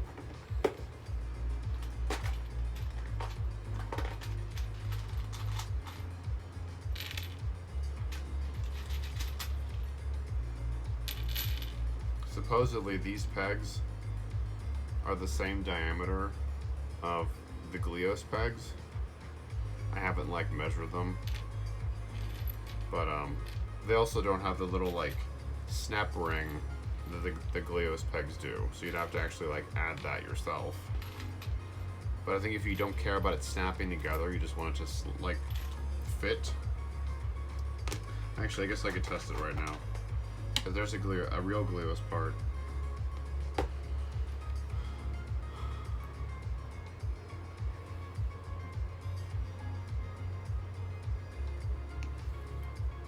Yeah.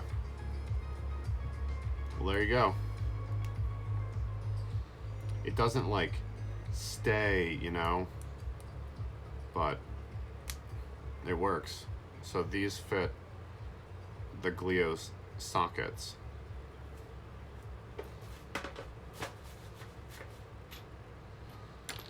And you can just get these things. I think I actually did go to Hobby Lobby to get these.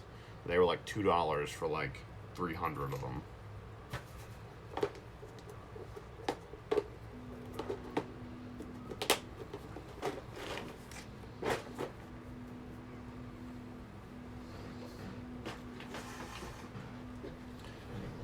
Yeah, that's how it seemed. So I just was like, the hell with that. I'm just gonna run with it. And if somebody wants to like, you know, cease and desist me, they can. And then I'll just like create a different peg.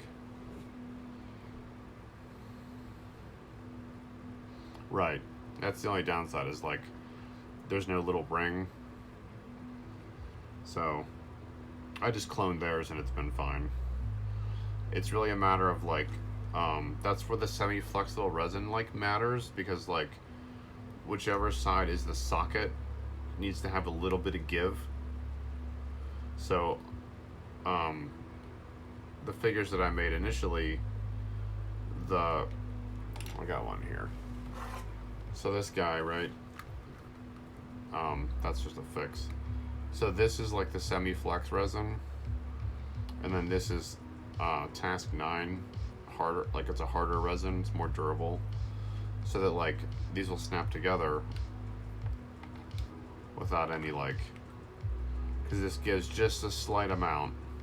I mean, it might wear out over time, I don't know, but I haven't done any like long-term testing.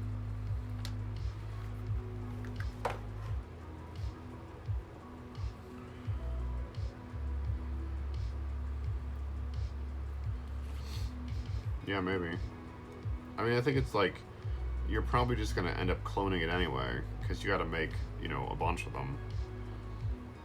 So that's all I did. I just molded their parts and made a bunch of clones so that I could integrate them into parts and not have to like destroy the originals in case I needed to like remold them. Fuck, stupid thing.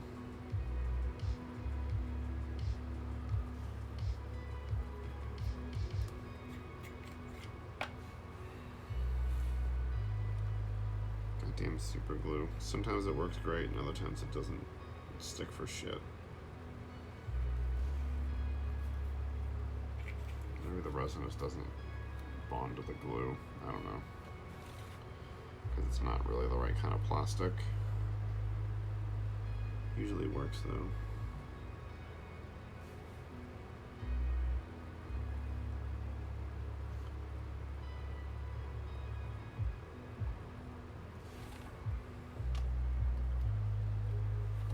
But yeah, if you want to use Glios or whatever, or any other connector, I just buy the ones you want and clone them.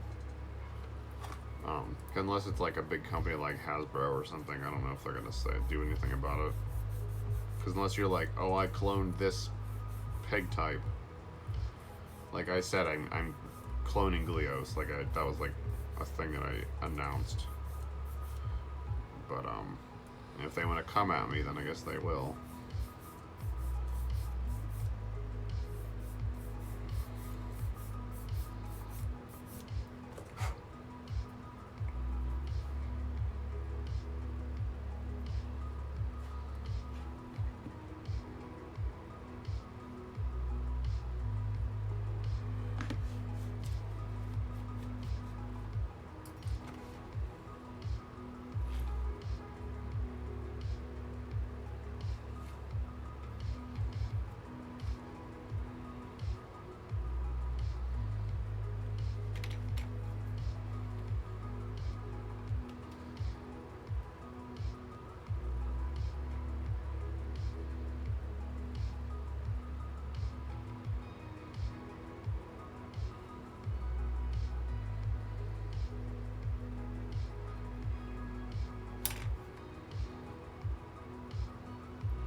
Build that up too much if I'm going to put a backing here.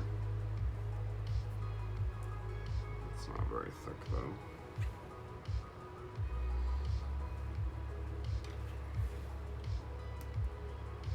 Should probably make this thicker.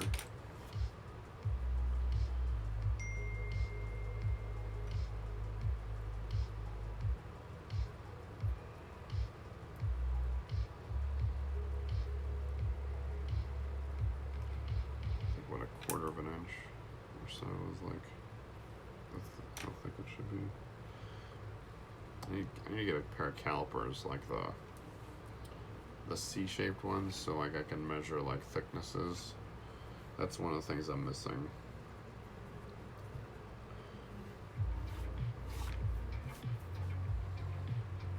I don't really have I have like regular calipers, the flat ones, but not ones to measure like thickness like that.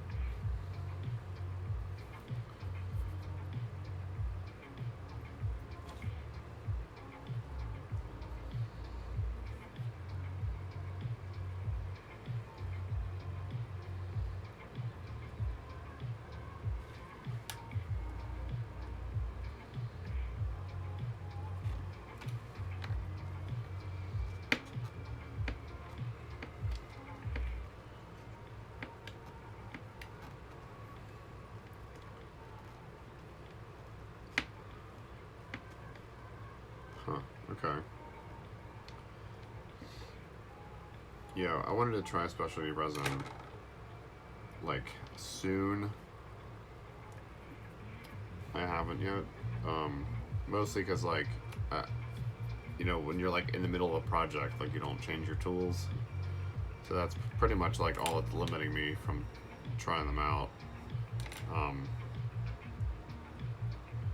Once I get like this new batch of molds made, I think I want to experiment more with other materials. Because like the first series of molds were they worked, but they were just too frustrating to work with.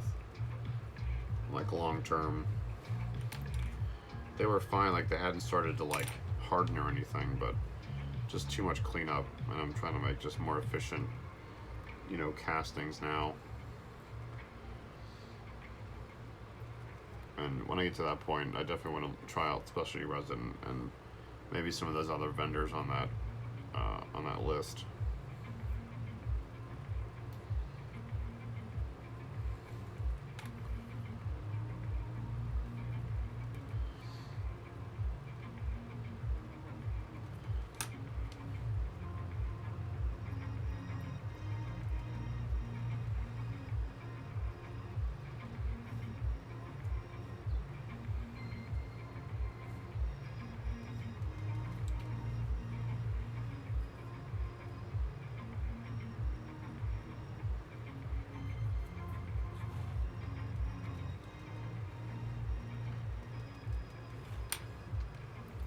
I've been thinking about like how to do more complex parts, like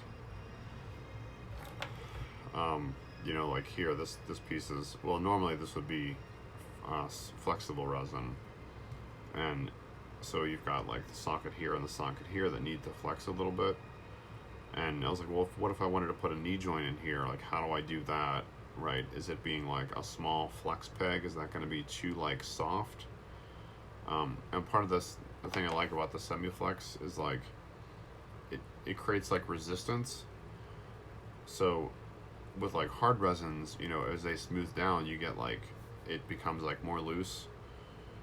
And I think these semi-flexes will hold their yeah, that's why I'm like waiting till I have that batch of molds done, because if I start experimenting, I'll just never get past that stage, and then I'll spend all this time and money for basically no reason. I was trying to learn stuff, but I didn't get anything productive made. So I have the same like thing. I found I have to like stay on a specific task or like direction up to a certain point before I'm allowed to like experiment again. But like the knee thing, I was thinking about how to do something like that, or what if I wanted to put like a swivel in here? So like, how do I do that? I have some thoughts on that I haven't tried out yet. Again, it's like I'm just punting those things until I get like this batch of molds done and actually get a second run of figures out, because then like I'll be in a better place mentally and financially to like try out other more complex joints and things like that.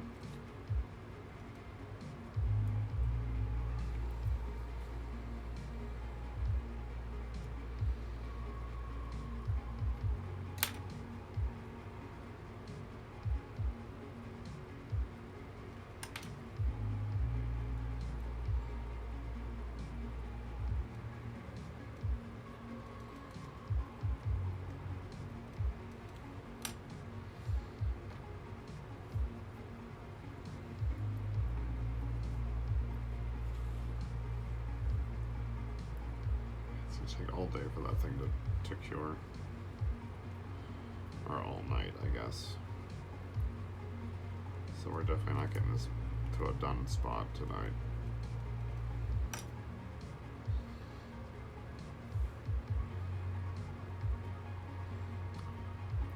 That's good to know. I've used the 70, but only very slightly. And I just used it on really small parts, and it was like, I had a piece that was like, I don't have anything laying around close by, but it was, you know, maybe like 1.5 millimeters, 2 millimeters thick, and it would like flop. It wouldn't even hold its form.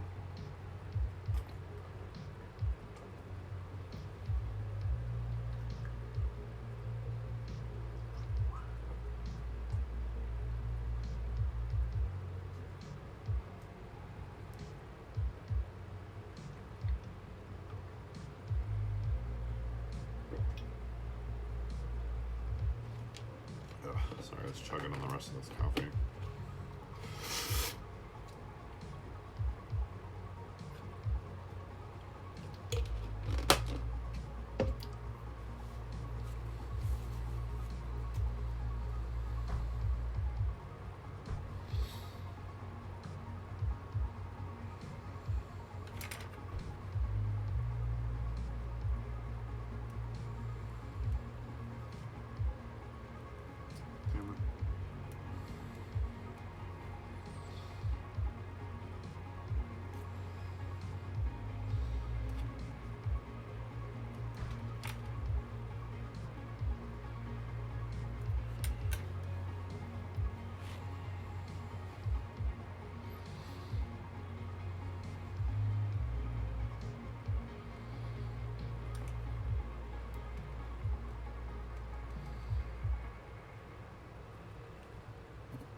This would have set up faster, but whatever. So let's work on the depth here and make sure this is good.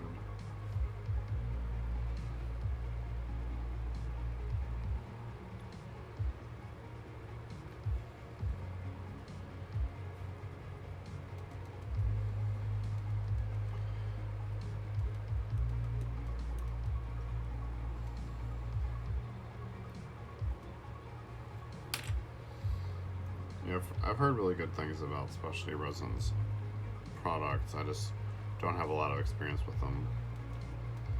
I think they're probably like the next, the first next company that I'm going to try for resins.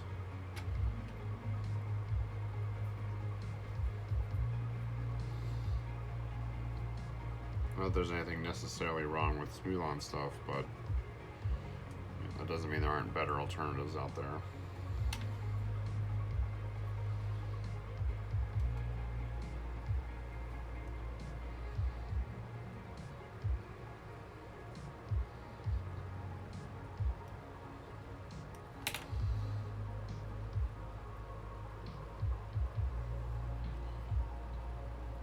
Yeah, I think if the parts I made weren't as thin, they would have been better. But so it probably just wasn't the best like first experience with that material, and like really no fault of the material itself. Can't even tell how thick that is.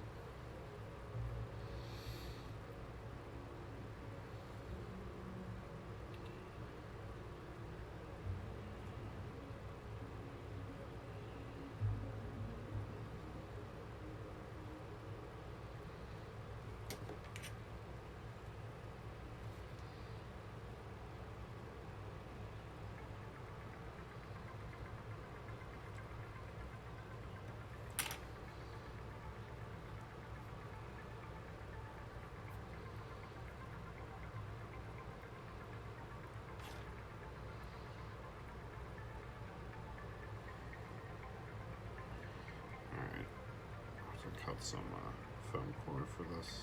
Start building up the backing. It should be hot. Yeah.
Let's do 8. Yeah, they definitely do. I mean, what, they're probably like the main supplier to like the entertainment industry.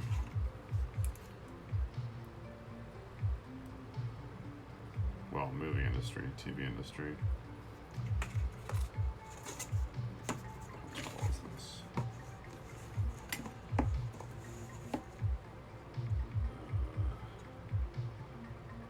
Let's see. 9.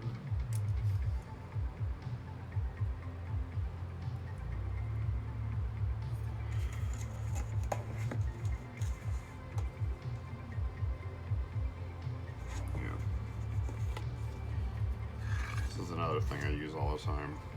Just a little T-square.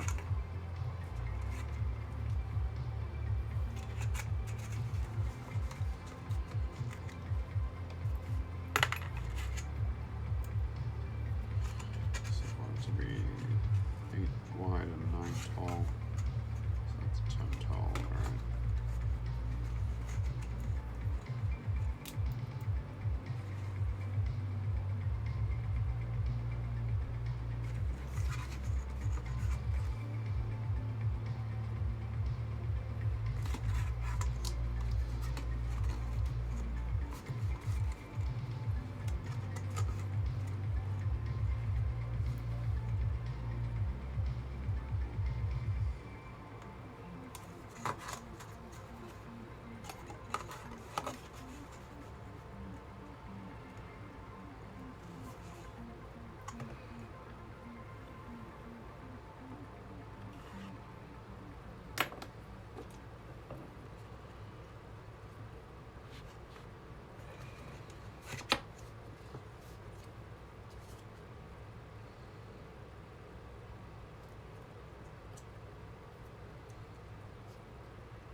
How deep?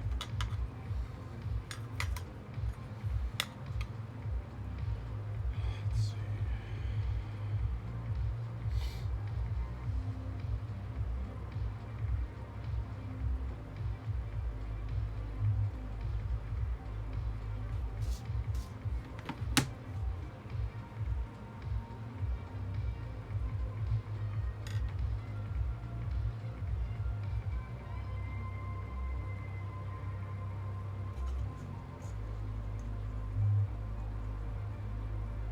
Six, 7, so 7 deep, 10 tall.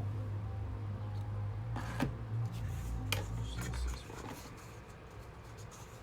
10 inches tall.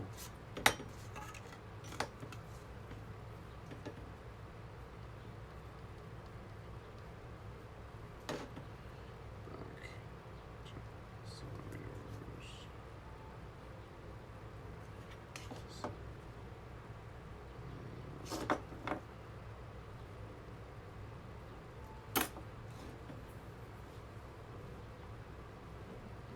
Yeah, even those trial ones. I mean, the fact that they call them trial and then they sell like 5 gallon or 3 gallon or whatever gallon size containers. It's not very like hobby. All right, so then 7.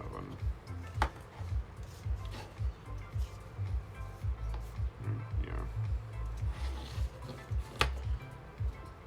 So let's see, 1, 2, 3, 4, 5, 6, 7.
Lots of math. Well, more measuring right now, but math later.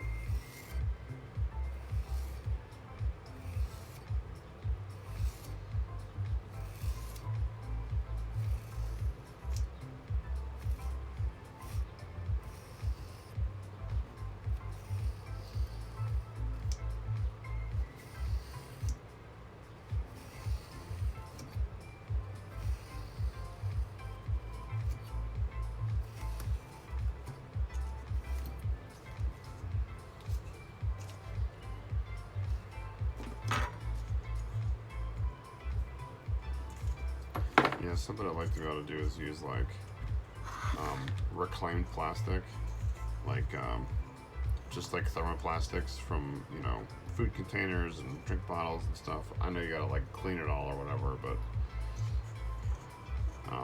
so much of it goes to waste. It'd be cool to be able to like turn that into something.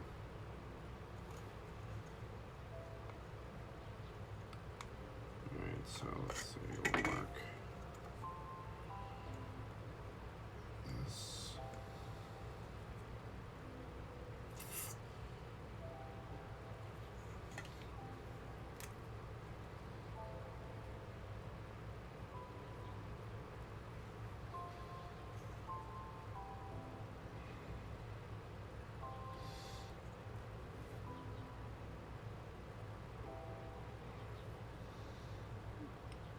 This mat has been pretty useful too. Being able to use it for stuff like this.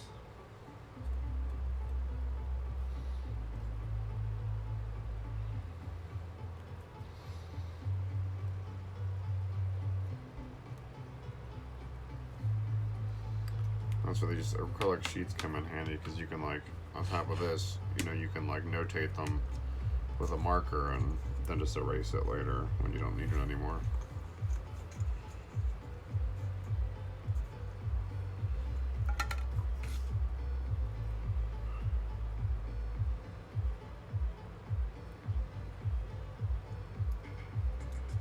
Yeah, I've done that too. Like do one long strip and then score it and like break it. Usually in smaller molds, because I only have these like, I don't know, they 8 by 10 or 10 by 12 sheets, so I've only got so much like play. And what I'm doing here is I want to build this up, so like I'm not quite ready to enclose it. I know you could just like not close it on two sides. I basically want to build up this back corner and this back wall, and flatten it off, and then put on all the like vent stuff, and then I'll finish closing it up on these two sides here, and then pour the resin or the silicone. I gotta add vents to these things. I'm trying to figure out how I'm gonna do these. I guess I'm just gonna fill it and then vacuum it and just, you know, hope that these all get filled, which they should. But I also don't want silicone to flow back here, so I gotta make sure this is all sealed. I thought about trying to use brush on silicone in these to fill these holes and then like have it maybe connect to that, but then if it doesn't like bond, then this tear off and it's like a mess. So I'm just gonna do it like this, and then I'll use this to try to get this square.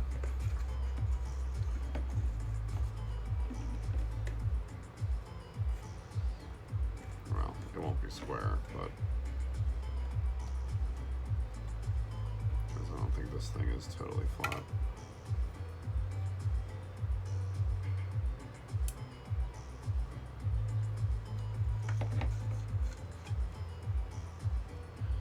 So that kind of works.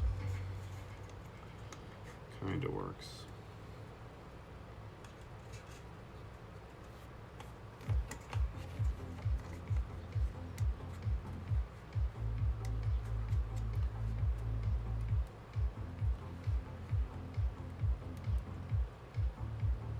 It's not going to be square, is it? Alright, I guess we'll just... I really want it to be square though. I just can't see the marks.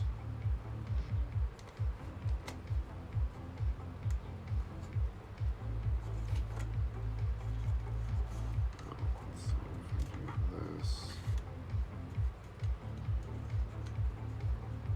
Sometimes I just bumble around. I don't always know what I'm doing. Well, I guess I could try to just use these guides. So, if I do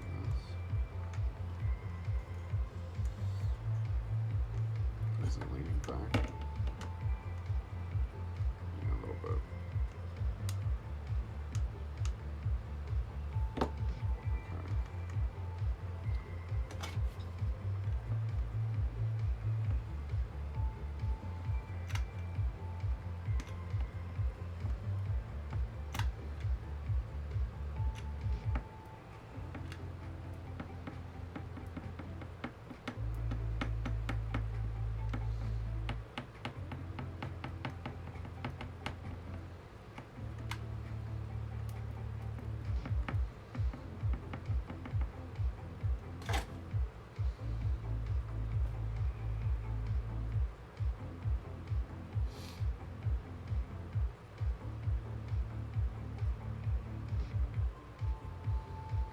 Yeah.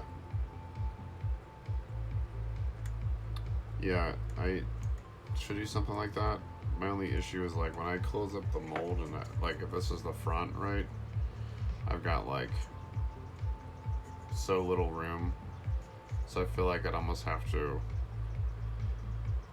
mix up a little bit of silicone and like, you know, tilt this back and pour it, and then like you said, poke it in to make sure that there's no air bubbles in there, and like kind of partially fill this whole thing, wait for it to like half set, and then mix up the rest and then pour it in, and then it should bond together. It's just like a more complicated, you know. And that's what I should have done the first time on the other mold, and I was trying to do that, and I like forgot to pour the first half part in here, and it like just didn't stick together. Usually vacuuming works okay because it pulls out these air bubbles. The only risk is it could pull the silicone down behind this thing. So I might have to build up a wall back here to prevent that, or reduce it at least.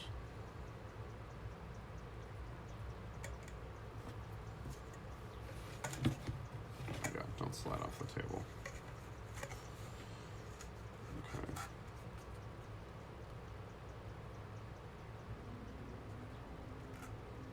might not end up having to fill that like partially anyway. That's fine.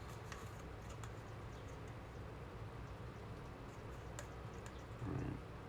That's actually kind of square. I can just hold it in place long enough.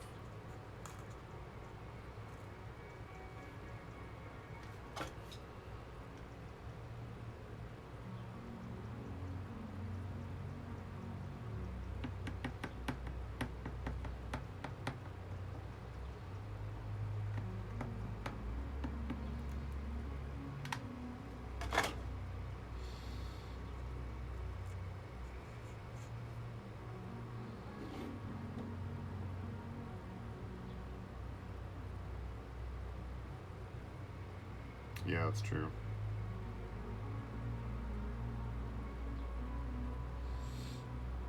Yeah, I've made so many like goofs in the past that I get like a little over worried sometimes about what I'm doing. And then I'm like, am I doing it the right way? Am I doing it the best way? Or am I just being ridiculous?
So I guess you really just need to like break the surface friction, right? So that it'll like flow on itself.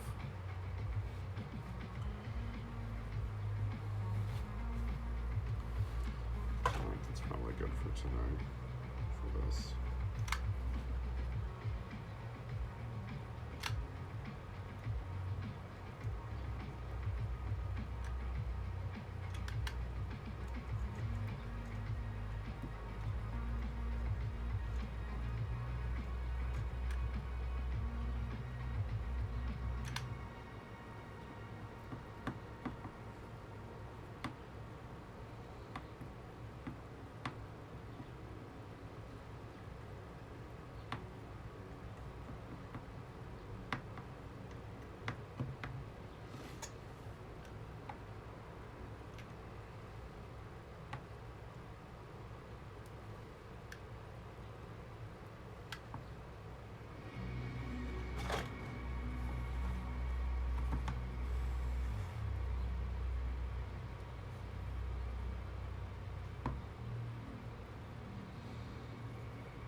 Finally set.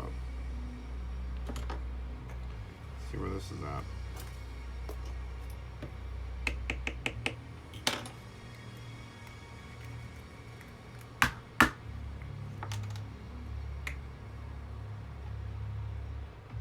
Still kind of flexible, so it's not ready to pull yet.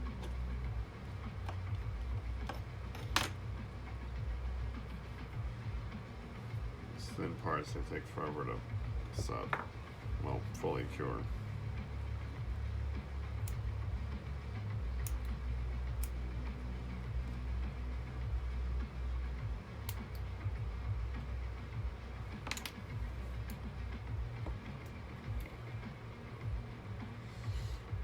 I don't know if I'll even be able to pull that thing today. I'm gonna have to wait till tomorrow.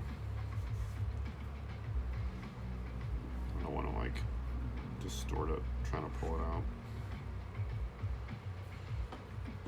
So leave that there, set that aside.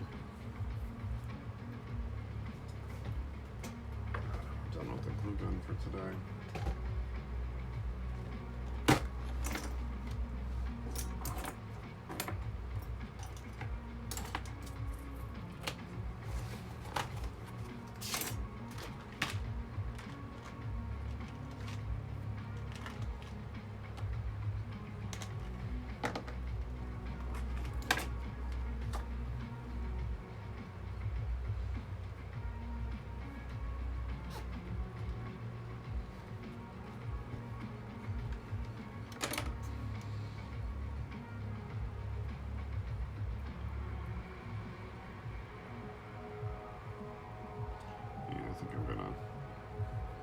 fill this back space somewhat.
Start down here.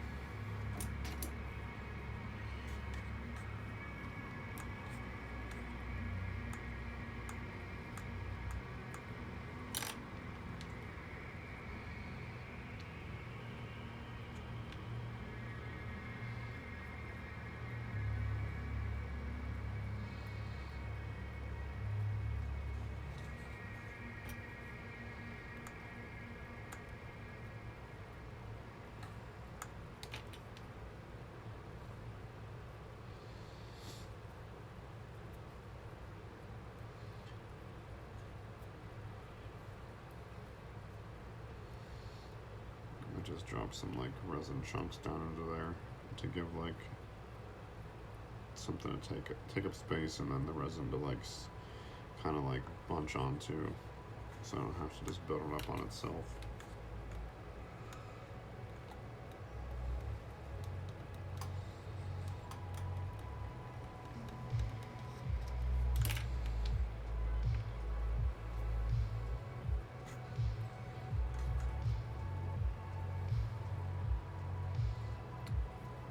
You can see this thing. I didn't realize that. Must be slipping down.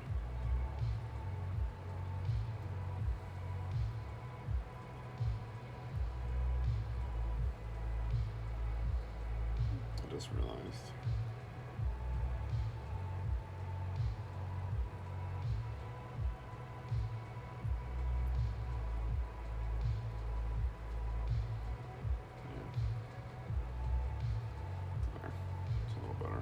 To try to secure it better next time.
Camera shakes too.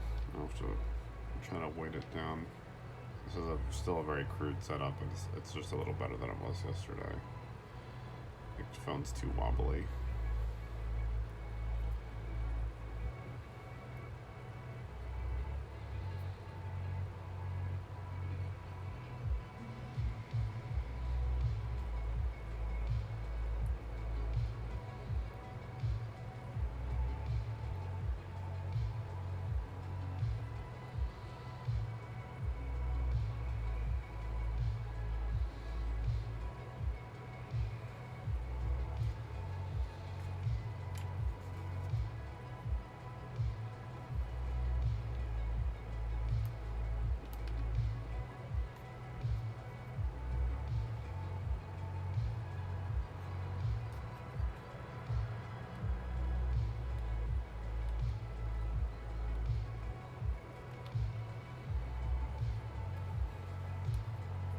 I'll take that as a compliment. Yeah, there's no high-tech ball and setup here.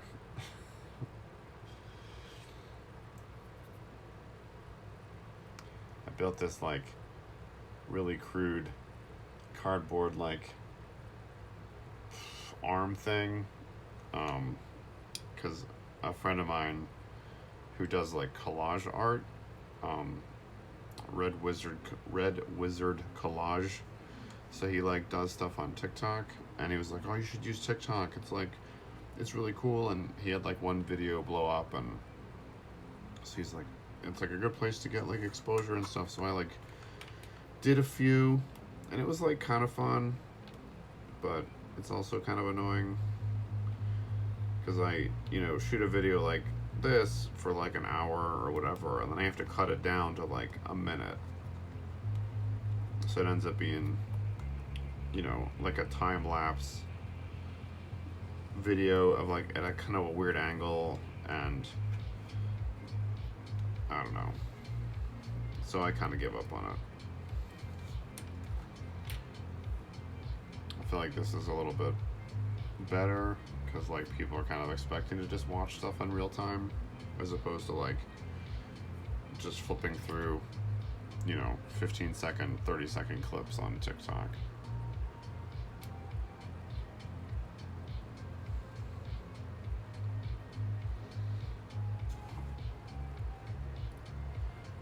Alright, so if I put that other piece here, I guess I could use this so it's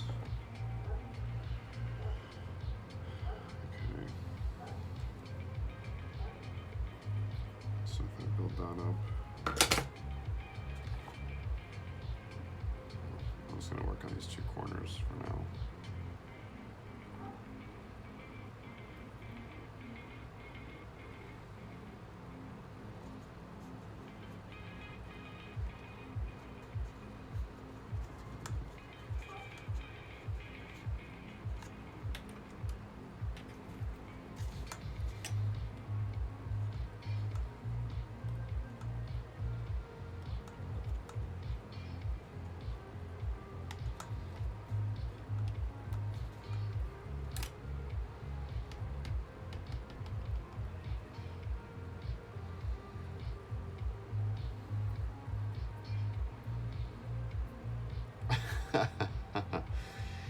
Yeah, it was a fun experiment, but it got old really fast. It's definitely not the kind of place for something like this.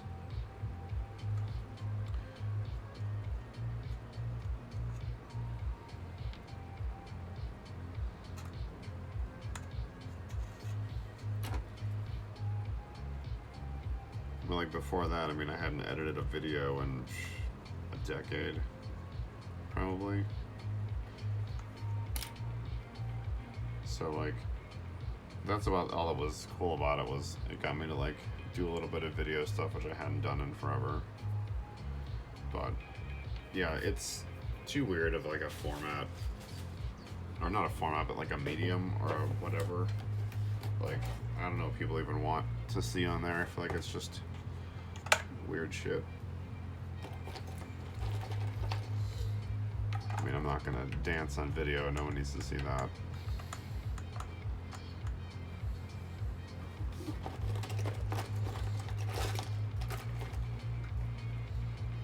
Very bubbly, sweaty head. Look at that. Perfect. Perfect fit.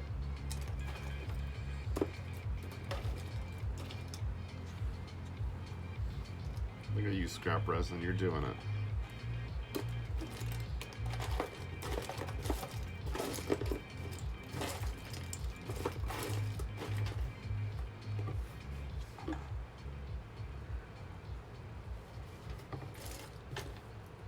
Digging through the scrap box, looking for things to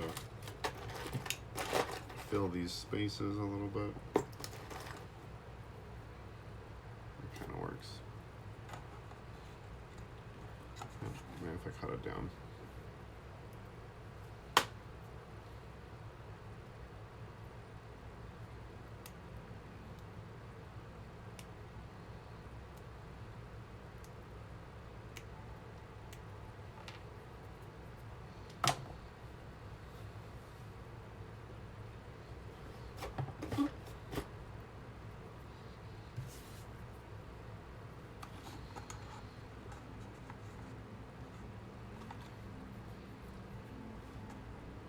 works.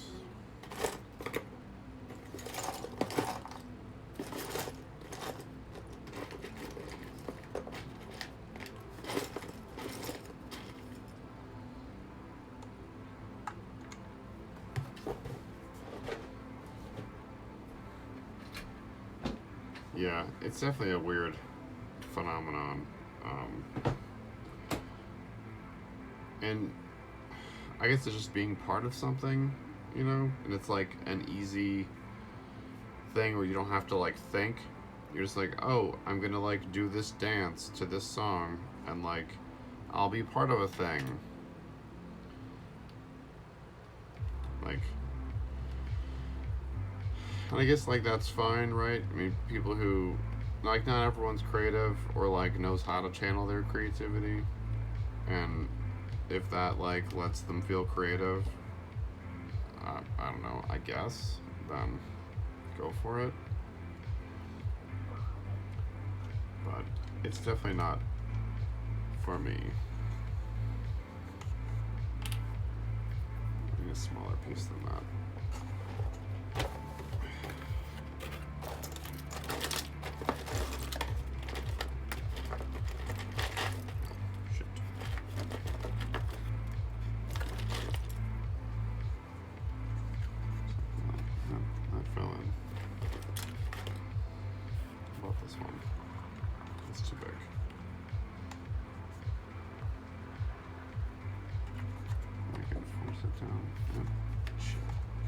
And I just broke my goddamn plastic glue mold or glue bond. Awesome. Awesome. Well, at least it's easy to fix.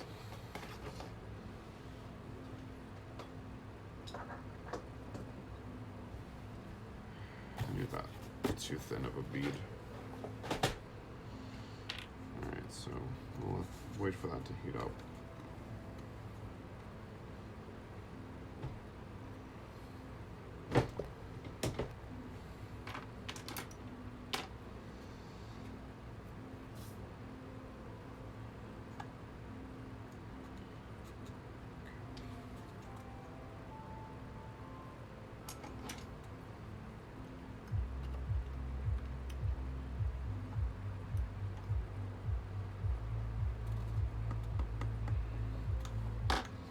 I'm just not that confident in my dance skills. I'm like, put a few beers in me, sure, but that's about it. And that's like, we used to have some like pretty fun holiday parties and stuff when we lived closer to friends,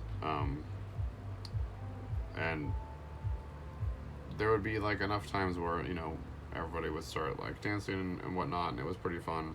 But it's definitely not like a thing I'm wanting to do and put in like the public display.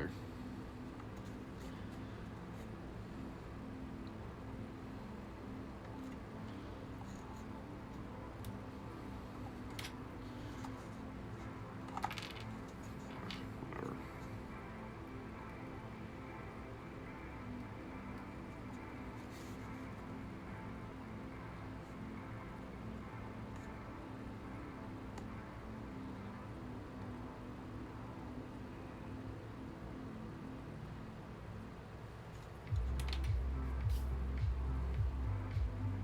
Welder's bead.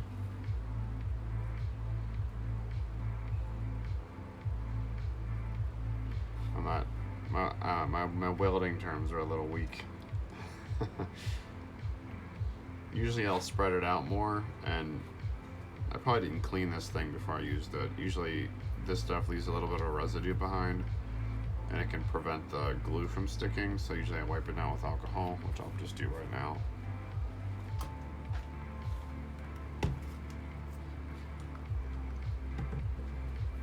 Which could have been part of the issue. It's just clay residue.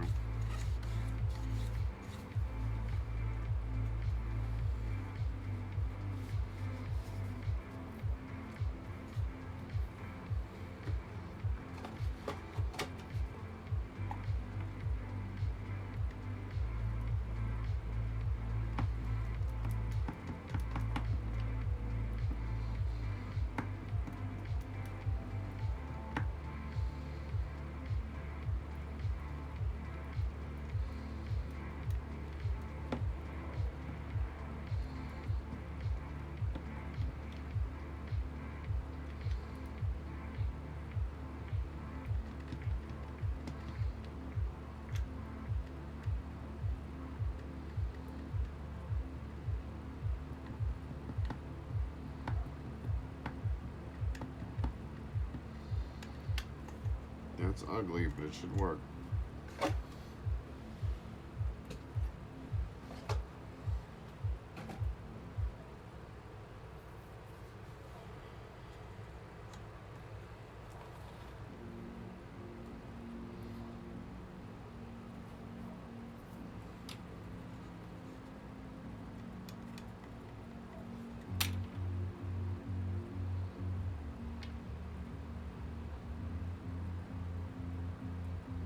Yeah, that's what I didn't do, yeah.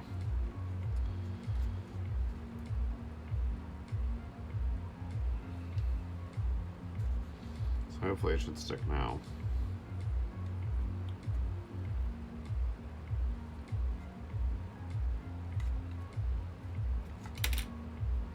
Usually it's that, both, like, you know, not going back over it and then having, like, residue from the clay. Or sometimes it gets, like, mold release sprayed on it or whatever, and I, like, forget to clean it off.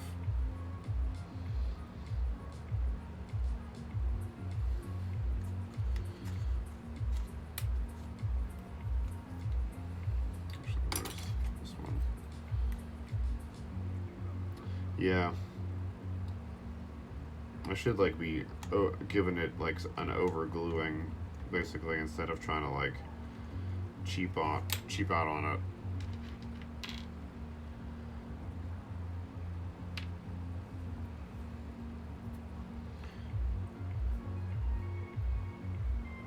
Yeah, I could probably stand to go over the back too again, but I can do that again. Do it tomorrow when I, like, work on the other side.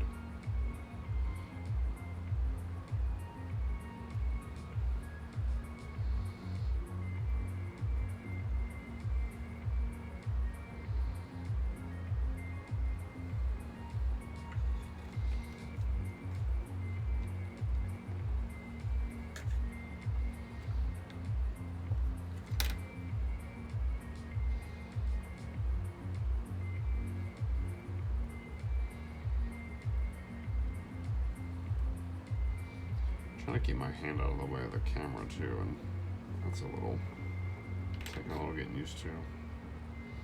Or sticking my head out in front. We'll get better at it eventually.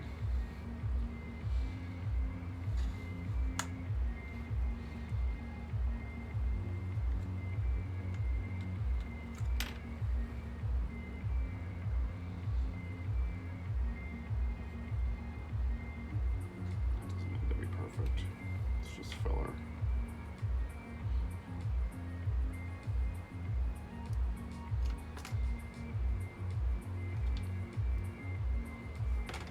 Still too soft.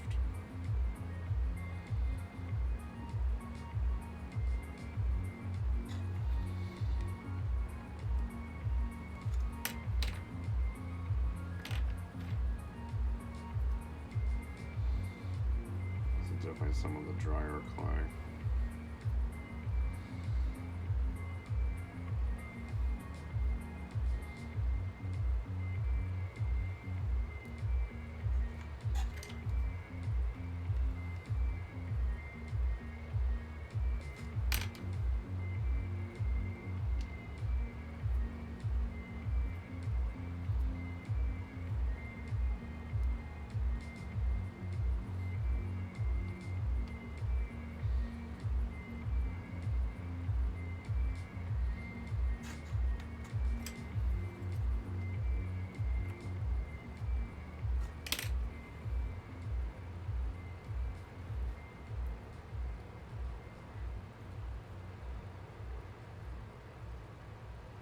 It's a little wider than I want it to be, so I'm probably going to fill this all in with clay here, so it's like the piece just kind of comes down here like a U instead of being like this big square piece. I think it'll fit into the other half, the sock part, easier. So I have to think about, like, being able to pull it out of the sleeve too. So if there's, like, too much, around it, like, it might be too difficult to put in and out.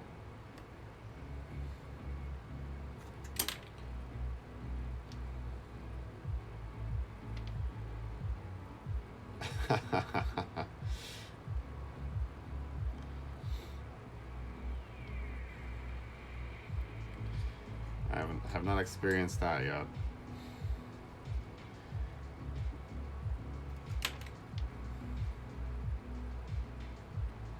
My family's pretty small at this point.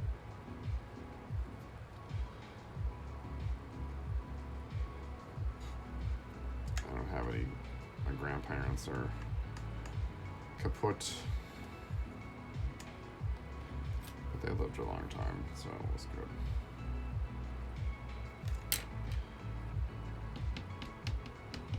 I haven't had to experience the 12, 15 person Zoom calls, like family gatherings or whatever.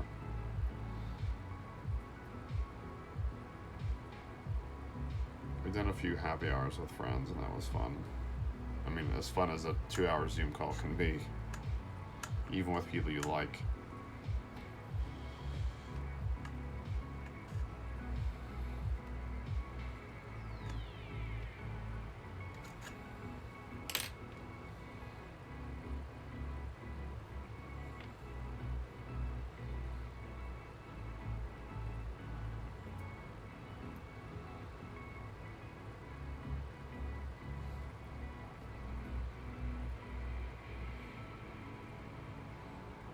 Yeah, it's kind of what I'm thinking, is it'll come down toward the center of the bottom from the top. So that's what the first half did, kind of on accident, kind of on purpose. So I'll probably do something similar with this one. That's too high. I'm gonna cut some of this off.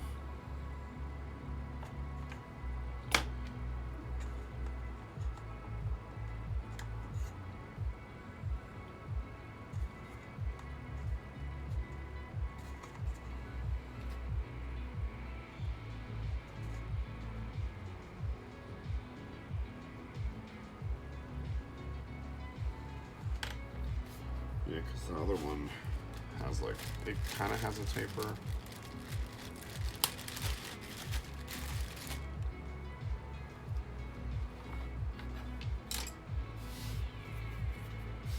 Little clay crumbs. This is very crude because it was the first one, and I had to kind of rethink it as I was doing it.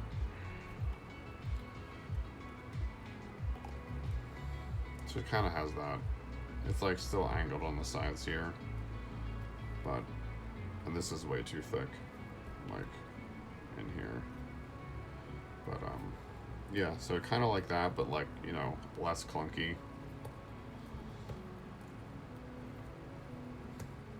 Yeah, this goes together fairly well. Because it seats pretty well, inside.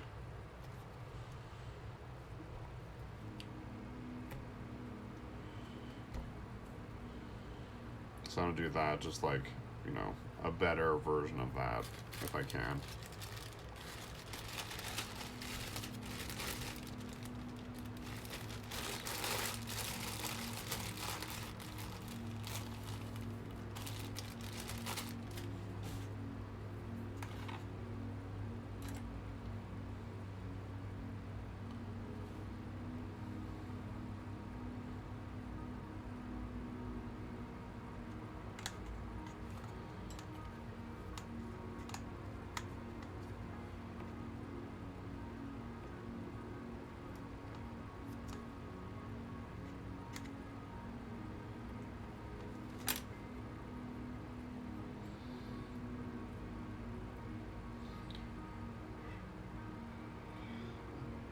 I'll probably be working on this thing for at least 2 more days.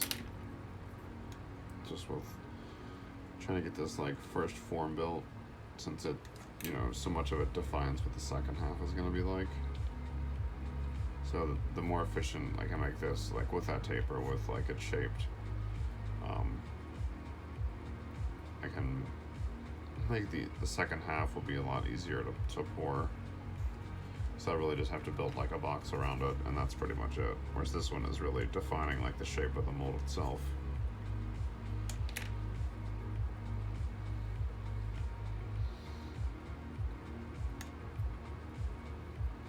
And the first one has a mountain in here, and like a mountain out here to like really make this thing sink in. I don't know if I'll go that extreme this time, but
probably isn't these aren't the weirdest molds that I've made.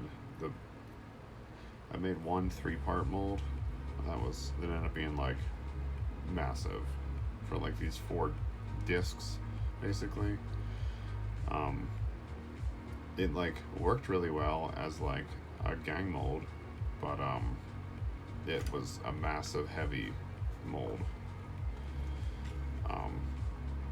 It was like kind of like a not a pyramid, but like a long triangle, and then so it had 2 parts on each side, and then one on the top was like the 4 fill points, and they like had a trough in the center that like kind of kept all the resin together for like the overflow, and then had 2 big like pieces that came off the outside that created this big box, and it was so much like solid silicone that the thing must have weighed like 4 pounds. It worked, but it was like not pretty. I'll dig it out later. I gotta think of, fuck, this fucking thing is coming off again. Well, I'll secure it more later. It's good for now.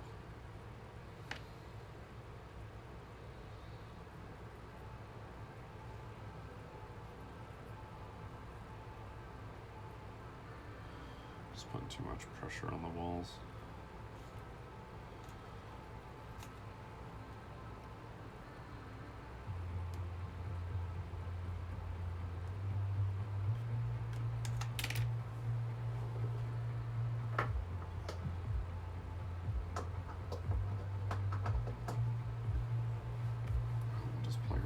So we can fix it for the 3rd time.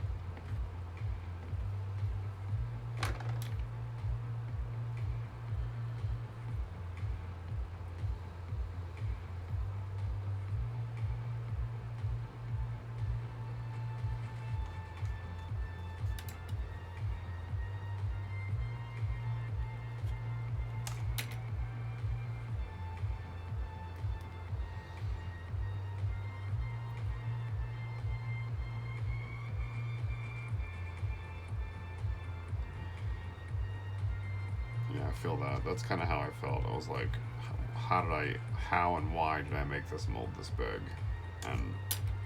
But it was done, so it's like, well, this is what it is now. Just learn from this and try not to do it again.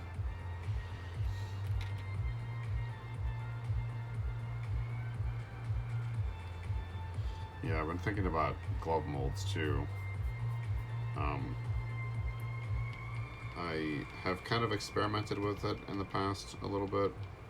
I made a couple small ones, well, 2 or 3 small ones, and they've worked okay. The shell was kind of clunky,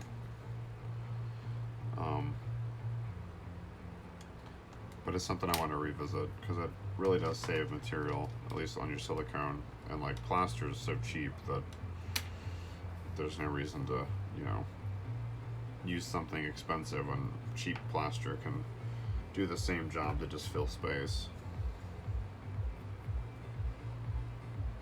I haven't made a rotocast yet either. It's on the list. The list is very long.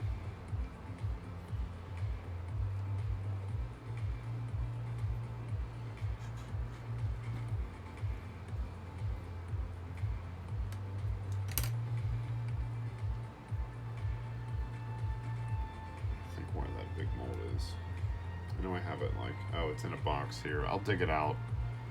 I'm gonna, tomorrow I won't be on because I have a doctor's appointment in the afternoon. But I'll dig it out, and then I'll probably be back on Friday. What is today? Tuesday? Wednesday. Yeah, I'll probably be back on Friday. And I'll like show it then. It's ridiculous. And it's even funnier because of how small the parts are that come out of it. Even like the casts are like probably 50% waste, which sucks. But I was still basically learning. I took a commission that I wasn't ready to take. It took me way too long to do. Like years too long.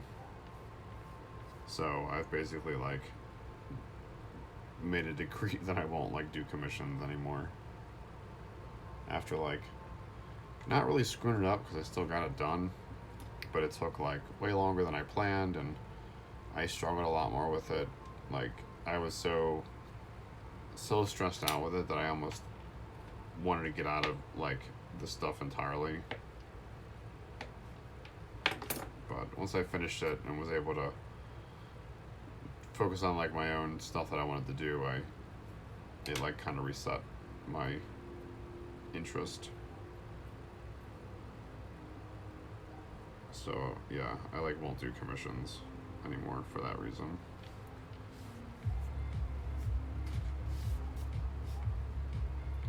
Because I don't feel like I'm good enough at this, or like able to do stuff for other people fast enough that I feel like it's worth their money. So I'd rather just work on stuff on my own and, you know, put it out when I feel like it's ready and not feel guilty all the time, which is how I felt then.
Using those resin chunks really helped a lot. This thing is still loose.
this on in case it pops up again.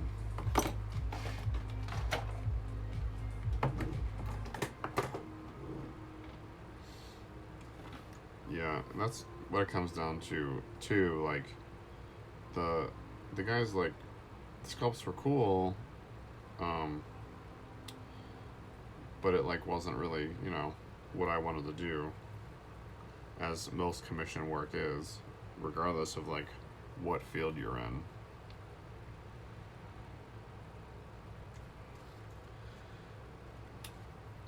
But if you're into Star Wars, his stuff's cool.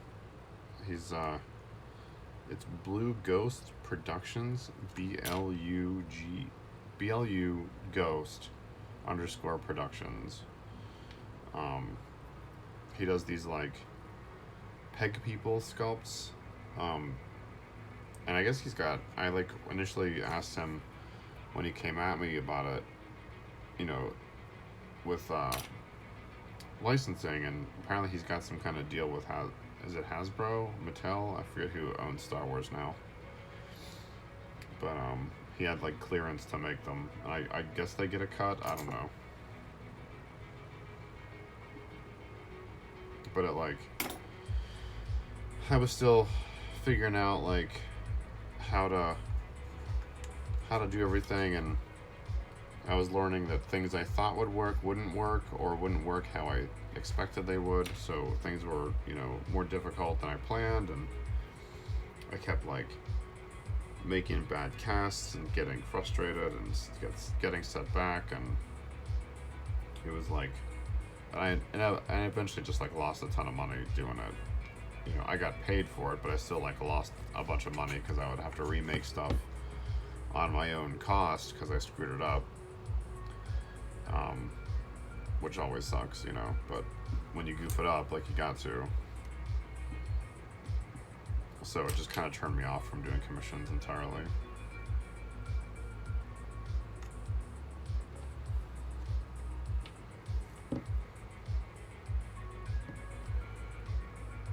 Like, I'm happy to help people, you know, help them find information, tell them whatever I like have learned, and,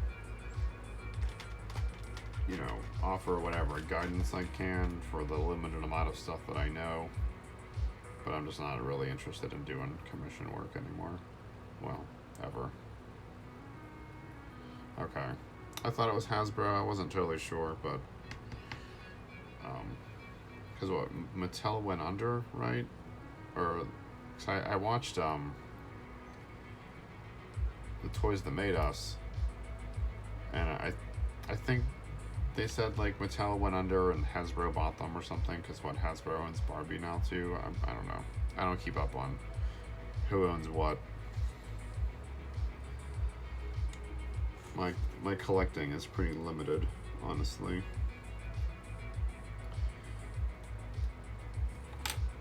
I like buy stuff every now and then.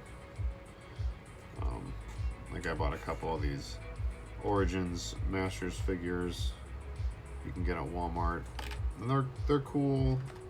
They're, you know, kind of a throwback to the original line, but with like a lot more articulation. But they're really cartoony, which I'm not really into.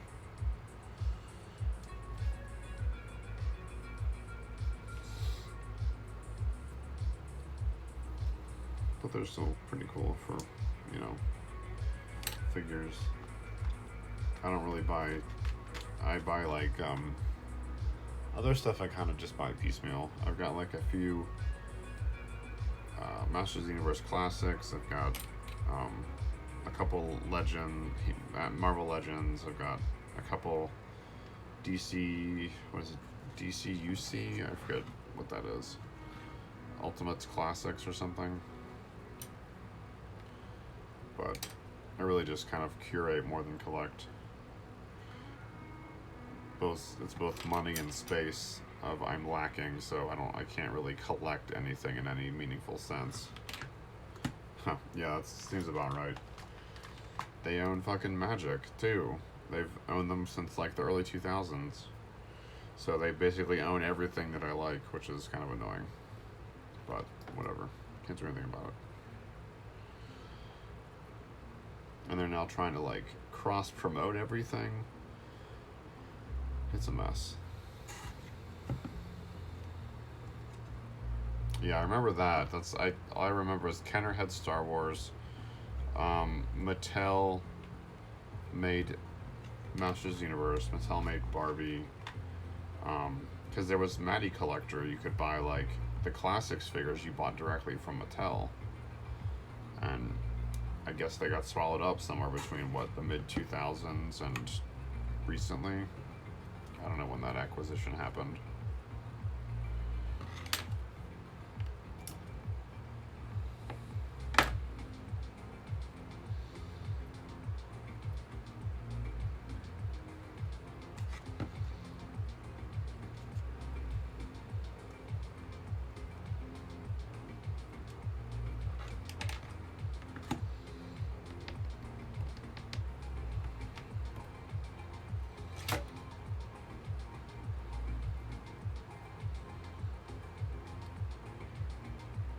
Yeah, really like what not turned me off from collecting, but made it like impossible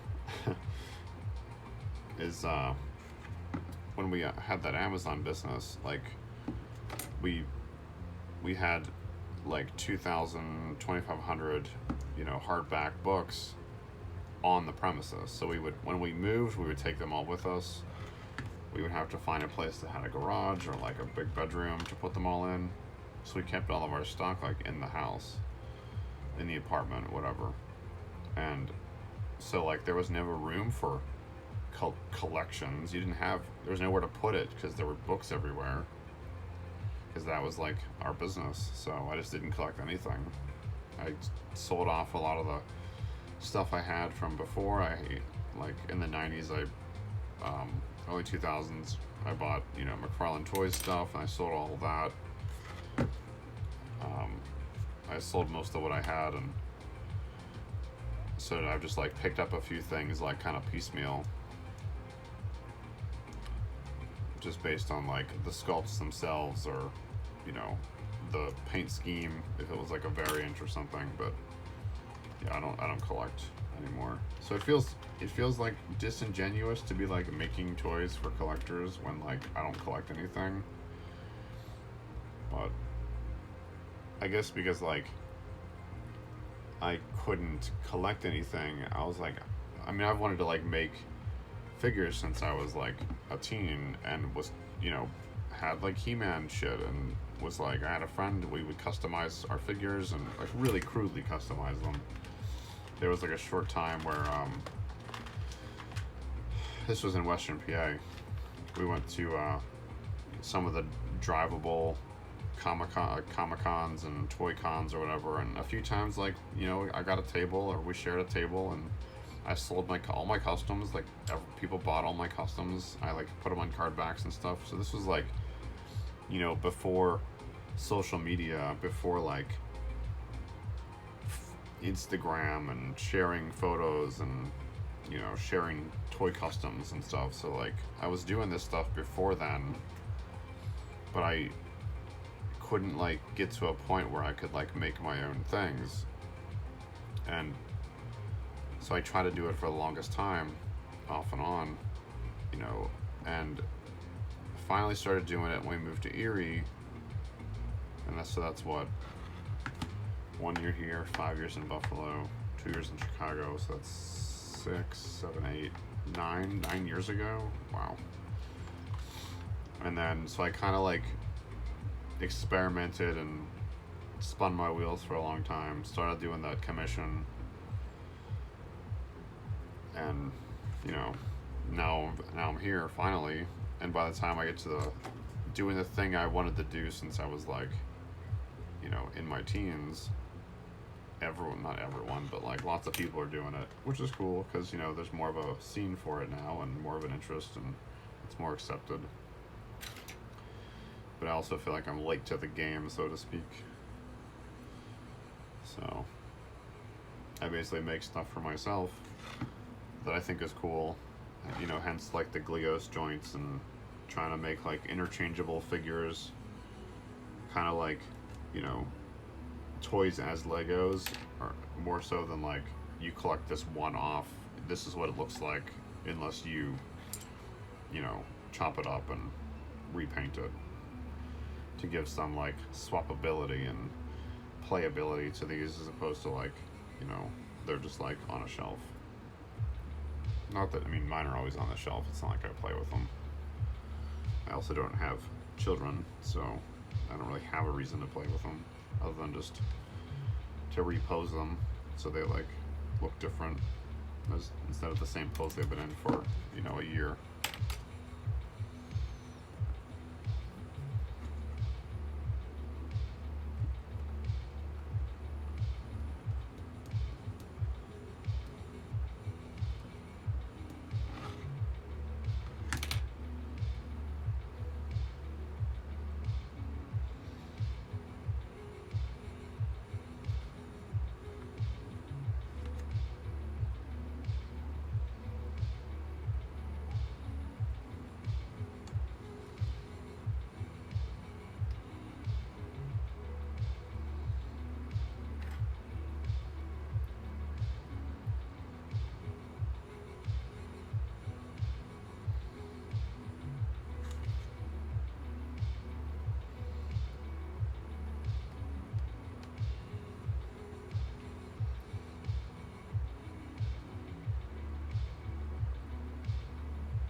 Okay. Yeah, I hadn't looked into like, so I haven't looked it up. Like, what is sofubi versus like, I hear like vinyl. To me, vinyl figure, like Kid Robot and sofubi are the same thing, but I don't actually know if they're the same thing. Just in my mind, they are. Is it like a certain kind of process?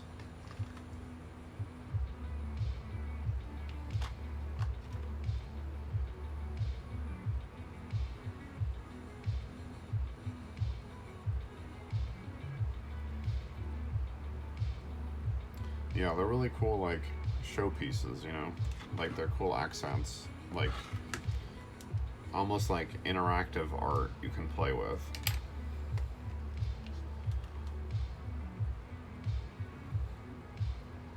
We've got figures like peppered around our apartment. We got Godzilla stuff downstairs, and you know, other, they're not even like toys necessarily, but like other tchotchkes that are toy adjacent, so that kind of like has the same feel.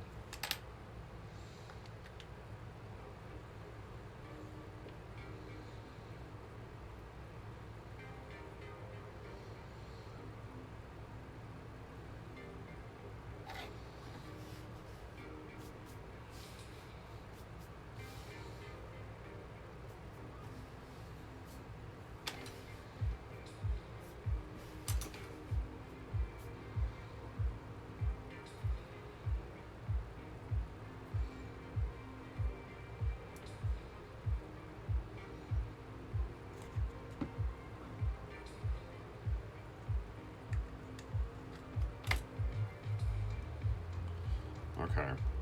Yeah, I thought it was like that. I just didn't know if it was some other like process of making soft vinyl toys or what. But okay, it's just like an easier way to say it instead of like soft vinyl toy. It's just less syllables. It just sounds cooler.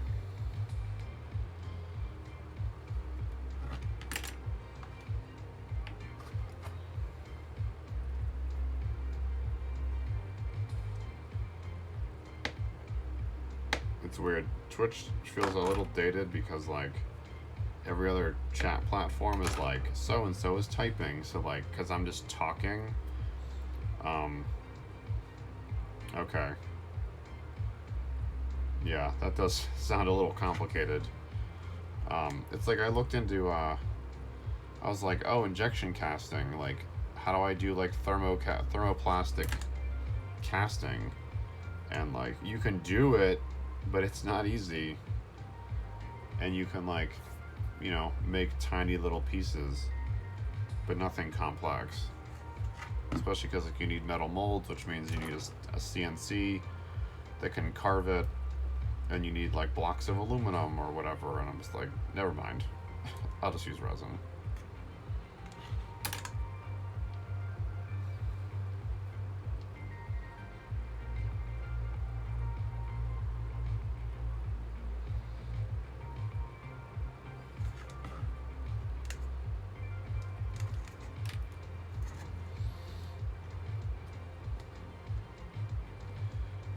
Some of this clay is very dry.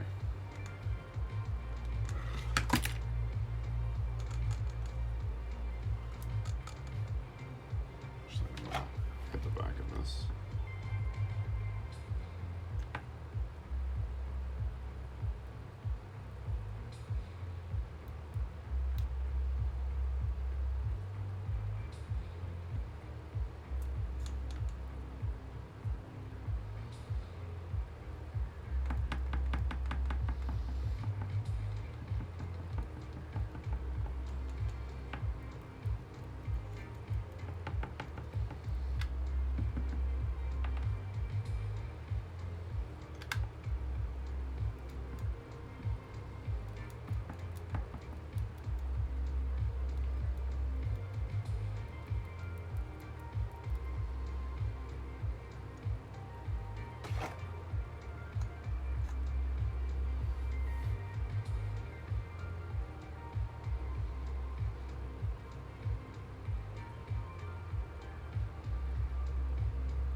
Yeah, doesn't seem very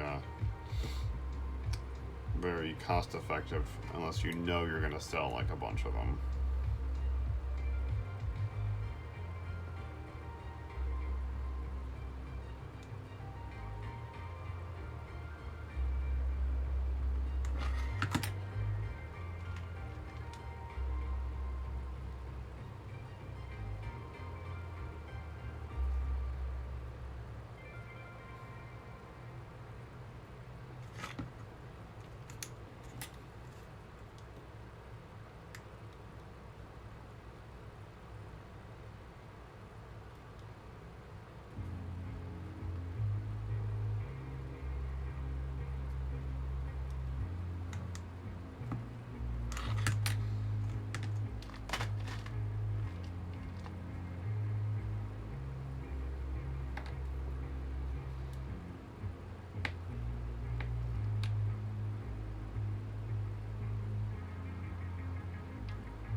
I was hoping I could get more done on this today, but it's just been pretty slow going.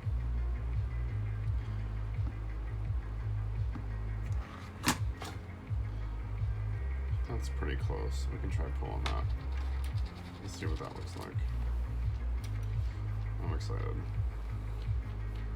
and anxious.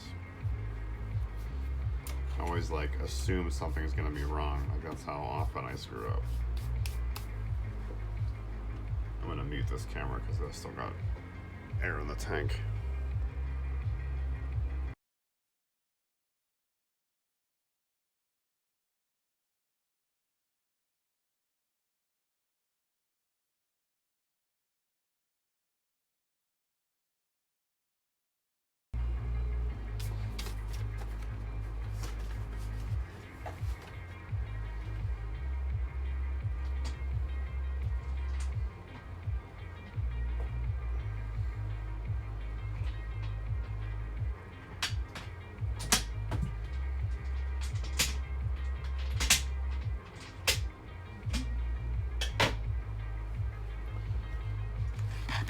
Moment of truth.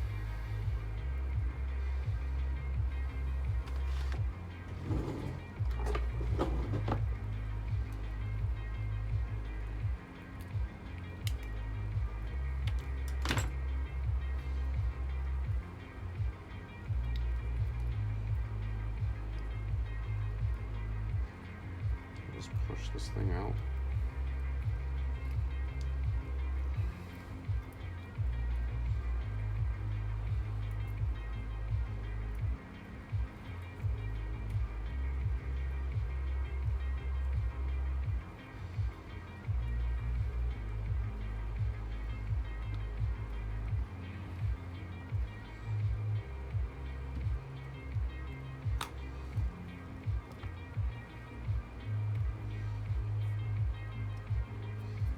That'd be cool.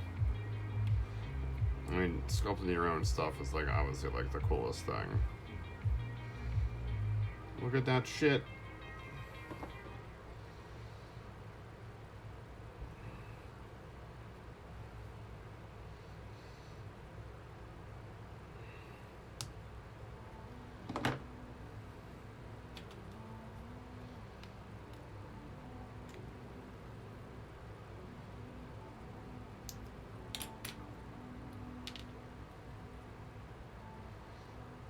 How do we get this part out of here without breaking it?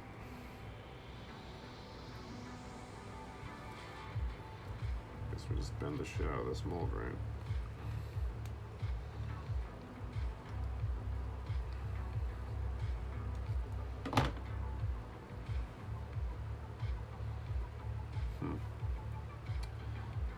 Guess we just go in from the back.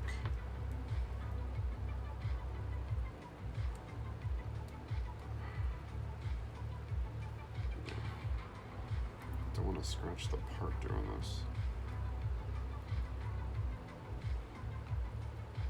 I have to just cut off like a segment. This is the weird part. How do you actually get it out of here?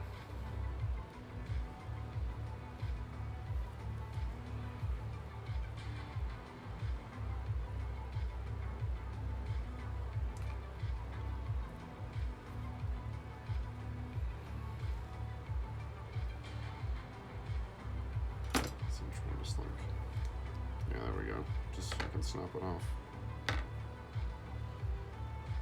Look at that shit. It was like barely a parting line. I did.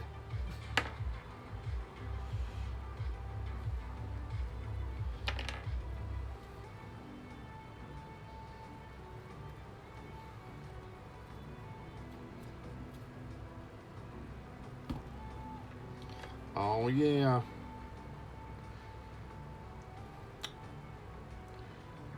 That sculpt's a little weird, but you know, we'll do better next time.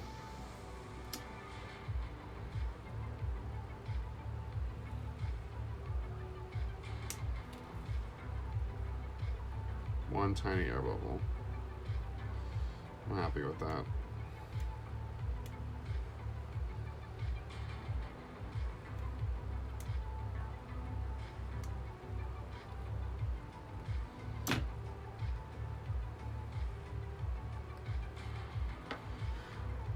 That sculpt could be better, but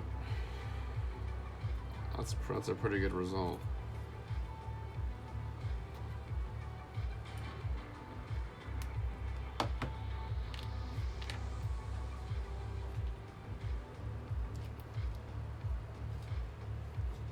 Yeah, that's true.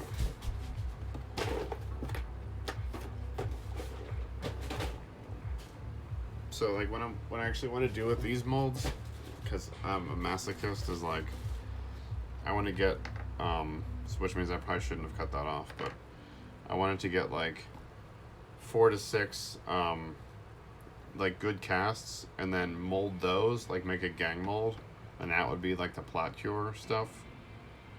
This is more just like a test. Yeah, this like jawline is way too low. I can fix that. Whatever. Still pretty cool.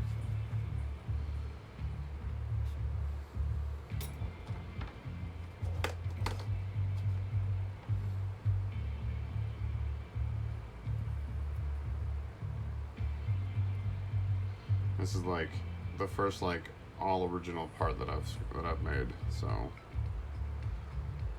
it's feels pretty good.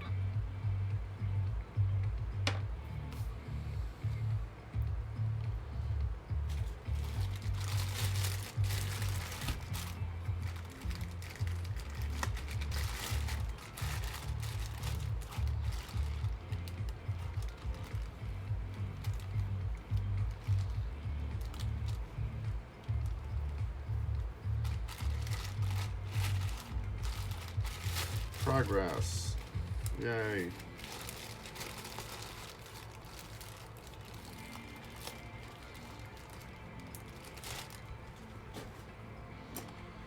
bright.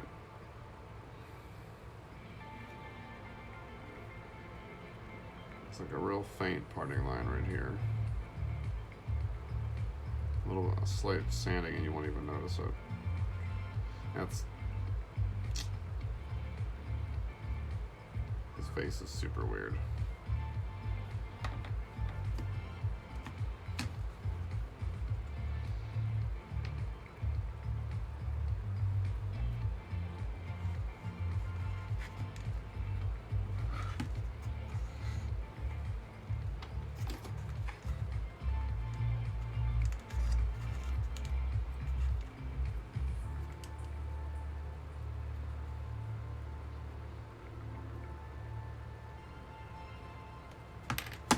Sadly, only one treasure to pull out today.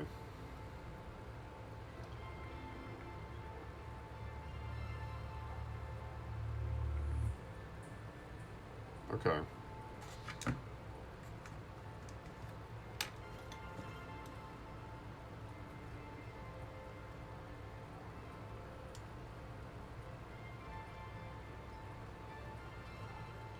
Yeah, I've only made one gang mold so far, and it was that massive hulking one I mentioned earlier.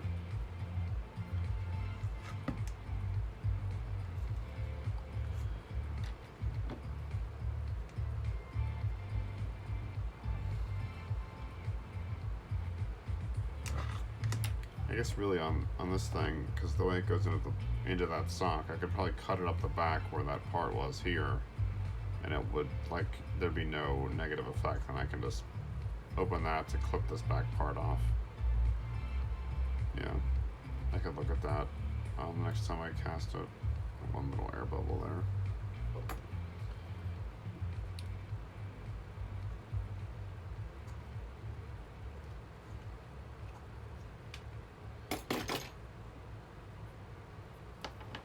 Let's see. Oops. That should fit into this. Pretty.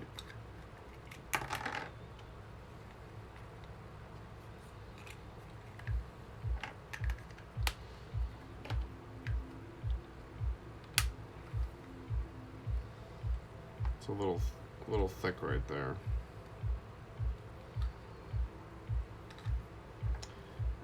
Though I was sculpting this based on the new torso, so I guess a little bit of it being off a little bit is fine. It's more flush on the sides than previously.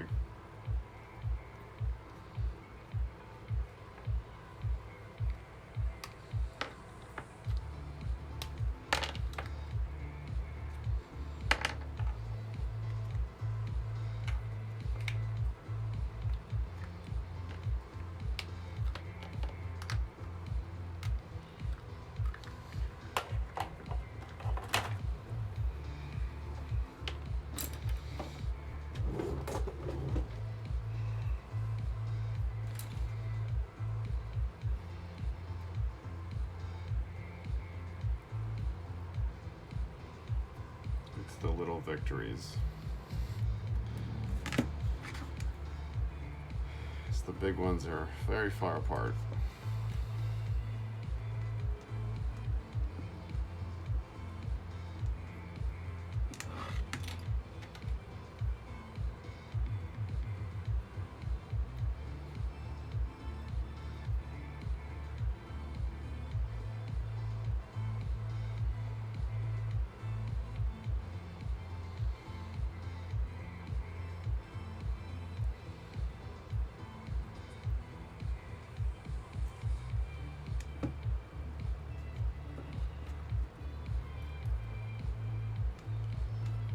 Should probably call it a day here soon.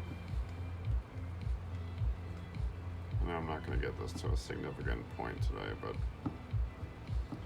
made adequate progress. Got that mold done, casted, tested out.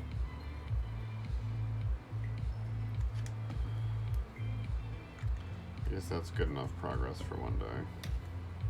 That's only 3 hours, but still.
where I want to stop today.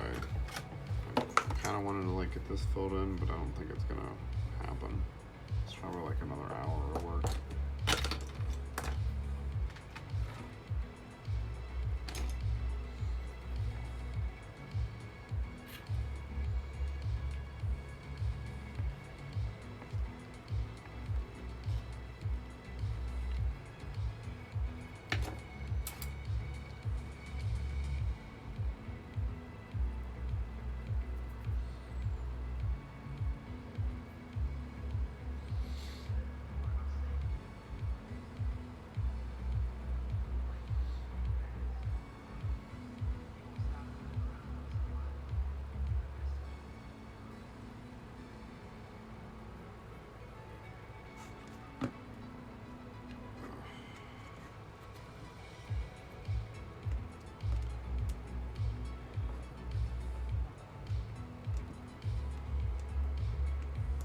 It's been pretty good progress for like one day.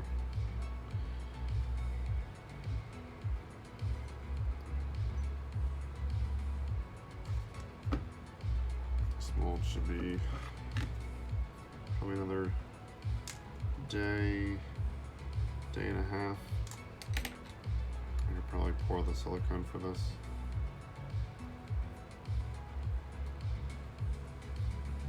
And once this is done, we'll be able to get full torsos, which would be nice. I can move on to something simpler than this.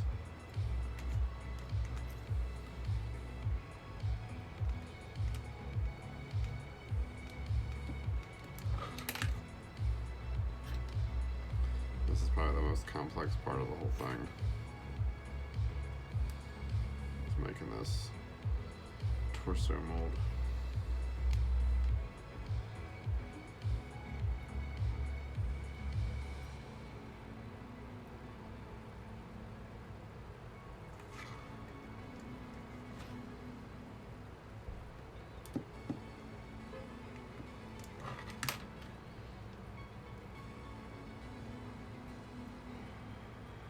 Yeah, it's about 6:30 here.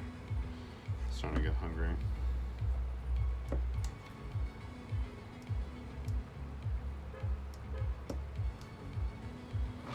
Thanks for hanging out again. It's good to chat nerd stuff.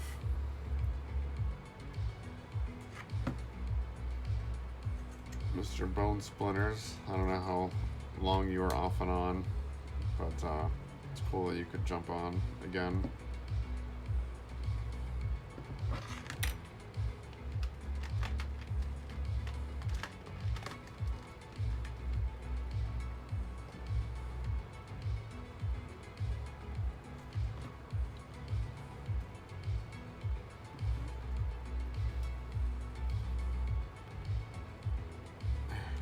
I'd like to be able to start this stuff a little earlier, but my partner uses this room to teach virtually, so I can't really, I'm not allowed to be in here when she's in here, so I'm banished to the downstairs.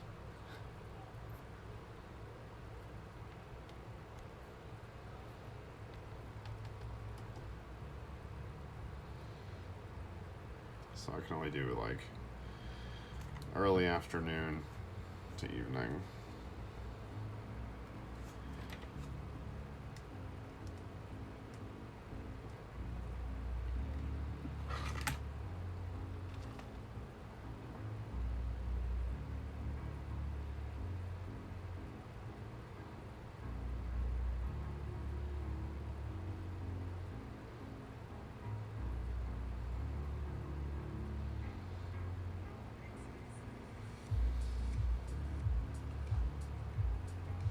It's like the nature of this stuff, you can't even like, you know, move it somewhere else once you've got a workspace set up. There's just like too much. It's too like difficult to try to find somewhere else, and we just don't have the other space. This is like the best space that I could possibly have. So I just work around her schedule and it works out.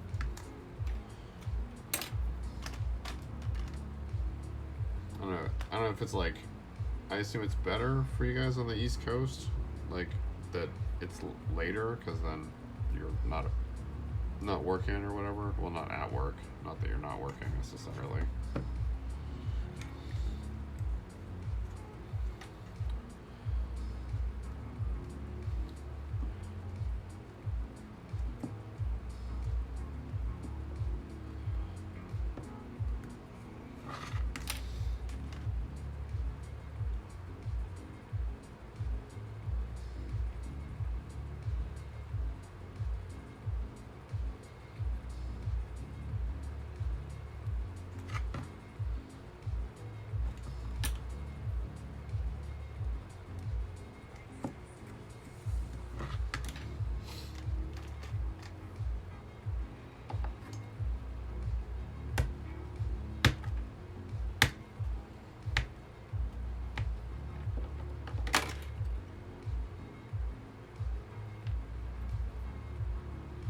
Nice. Yeah, I guess I was worried about it at first because I was like, oh no, I'm 3 hours like later for everyone that's like on the East Coast, and but it probably is actually like better for if you guys are want to just like jump on and hang out. It's me being self-conscious again, that I'm somehow doing everything wrong.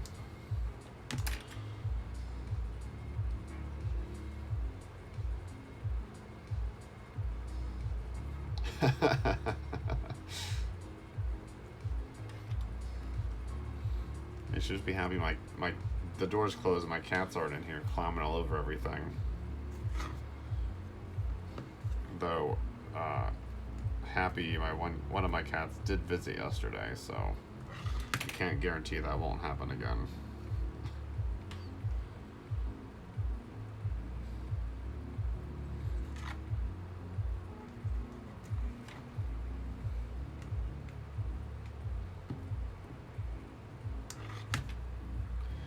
Alright, man. Talk to you later. Thanks for hanging out.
I think you want to go another 10 minutes or so till like 6:45, and then call it for the day. Starting to get a little late here.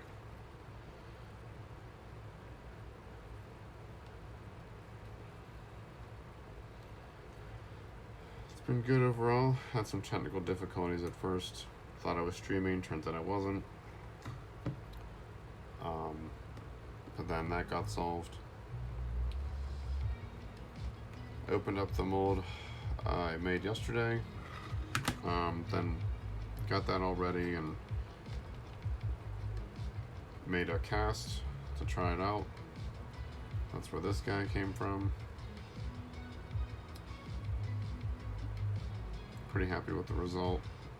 The sculpt's a little questionable, could definitely use some work, but I'm happy with the result of the cast itself.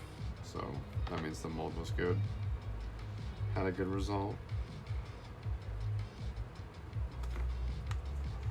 And I'm really trying to get that technique down.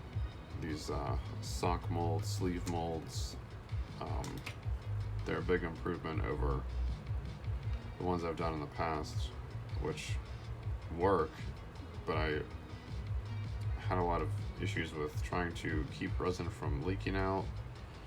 So I would use like packing tape, and I would have to wrap them and stuff, and they had like less than optimal venting, which caused probably, I'd say 60% of the cast to be usable. So it was always kind of a gamble of, is this gonna be a dud where there's like one massive air bubble that you basically have to just ditch this whole part, and that got to be kind of stressful. So this is like an attempt to try to solve that problem. And so far, I mean, I've made 2 molds this way, like planned this way, and they've both come out good. So this being the second one. So it's, so far, I mean, my sample size is very small because I've only done this 2, but having 2 successes has been positive. And in this time of COVID pandemic, you know, all the positive we can get is helpful, especially with the election stress some of us are feeling. Hoping that goes in a positive direction for everyone.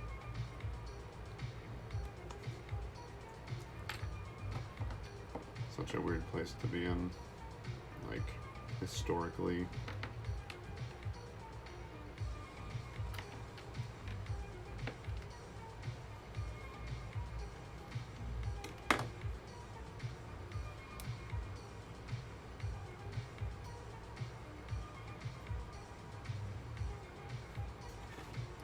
I just gotta remember to turn stuff toward the camera when I'm not doing things, or when I'm doing things, so it's visible.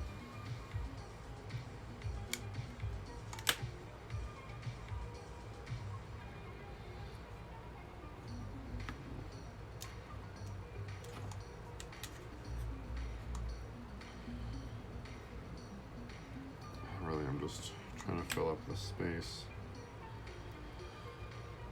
so I can build the venting on top of this here, finish this, this injection point, and I have to add venting down here, which I'll do later once this clay portion is finished.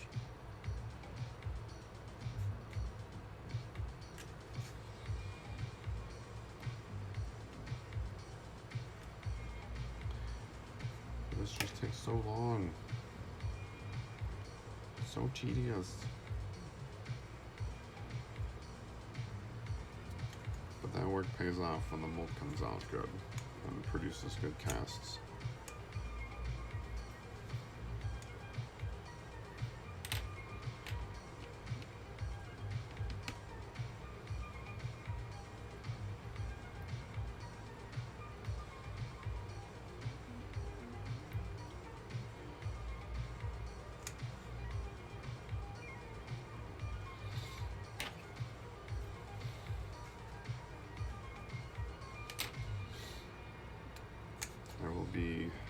I won't be streaming tomorrow.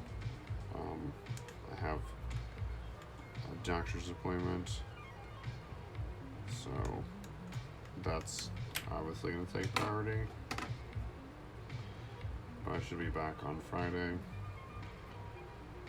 Same nerd time, same nerd channel.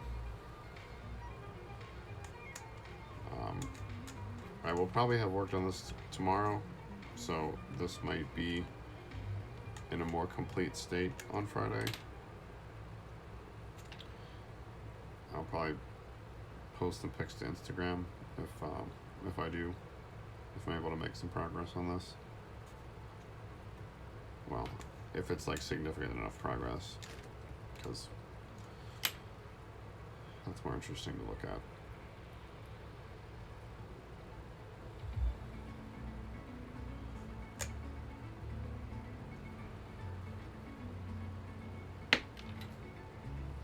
I'd like to have this part, this whole like first half done by Friday afternoon, well, evening. I don't know if that's gonna happen, but I'm gonna try. That's my goal. Because that'll put me closer to having this mold done. So if I can get this part finished, this half, and pouring the second half will be much shorter. This is like the biggest part. It literally defines what the mold's gonna be. So it's the most important aspect of it. Hence why I take all the time with it. Even when it's tedious and boring.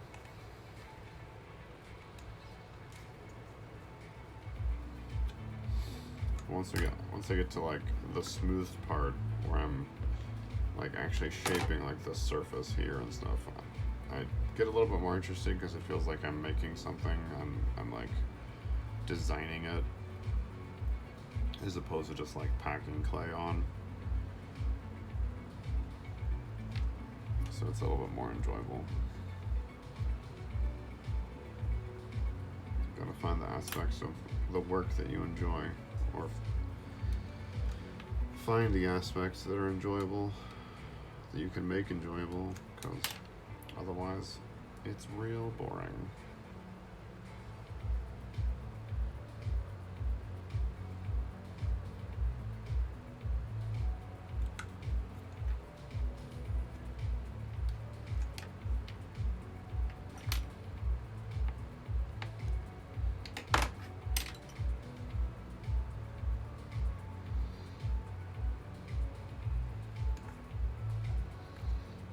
So I'm just filling this in because I want this to be raised,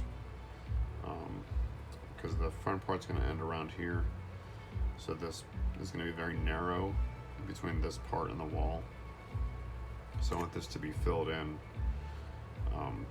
so that this is more of like a wedge, like a triangle almost. So I have to start doing this, because this I'm going to kind of leave alone for a little bit. I have to put the wall up here and finish filling this in, and then create the seam along this edge. So I just want to start bulking in this space so I can focus on just the detail part of it later, instead of like the tedium of just like, you know, filling the space.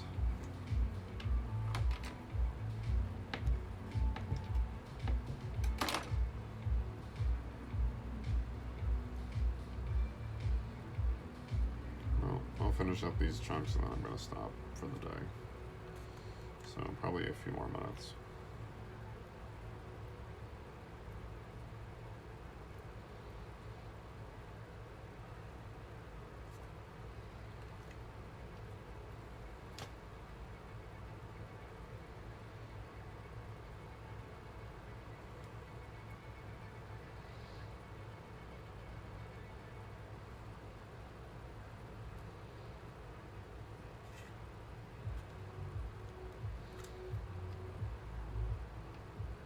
Part of me feels like I should have started doing this sooner, streaming, but I don't think I was like in the right headspace for it yet.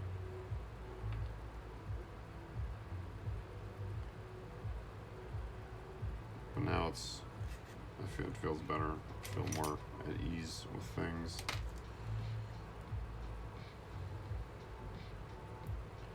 which is important.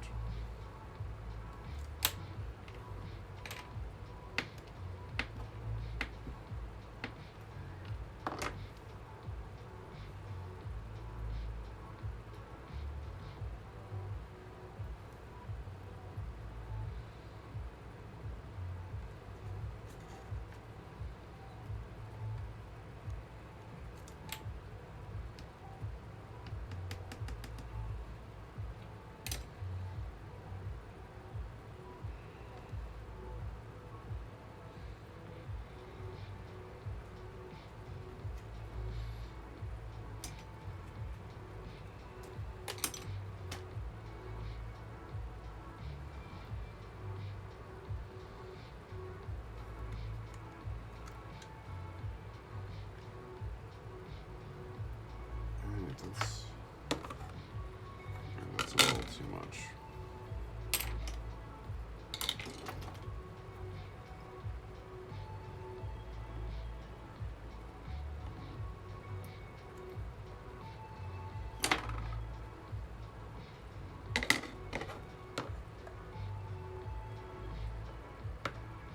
It's probably close enough.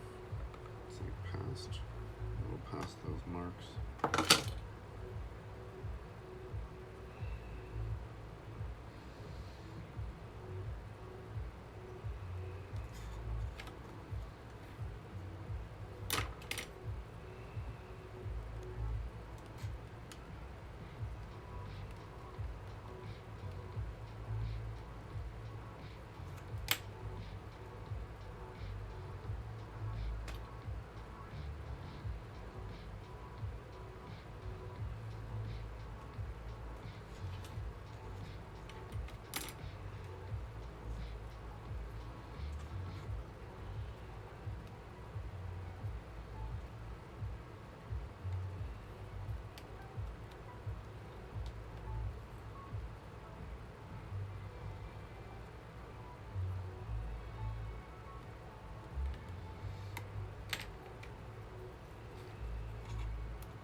Probably start working on this seam soon too. Trying to get like the edge defined around everything, because then it's like one less thing I have to worry about later. I can just focus on like the getting the bulk done and closing up all the edge seams, smoothing out the surface. Alright, well that's enough for today. Put all of our tools away.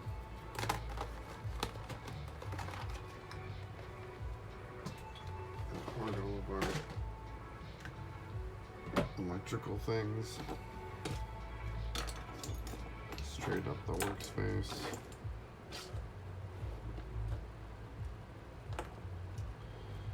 Right. Well, that's a good 4 hours of work today. Feeling pretty good about that. Got a successful cast out of the second mold, so that's positive. Getting to a more significant state with this one.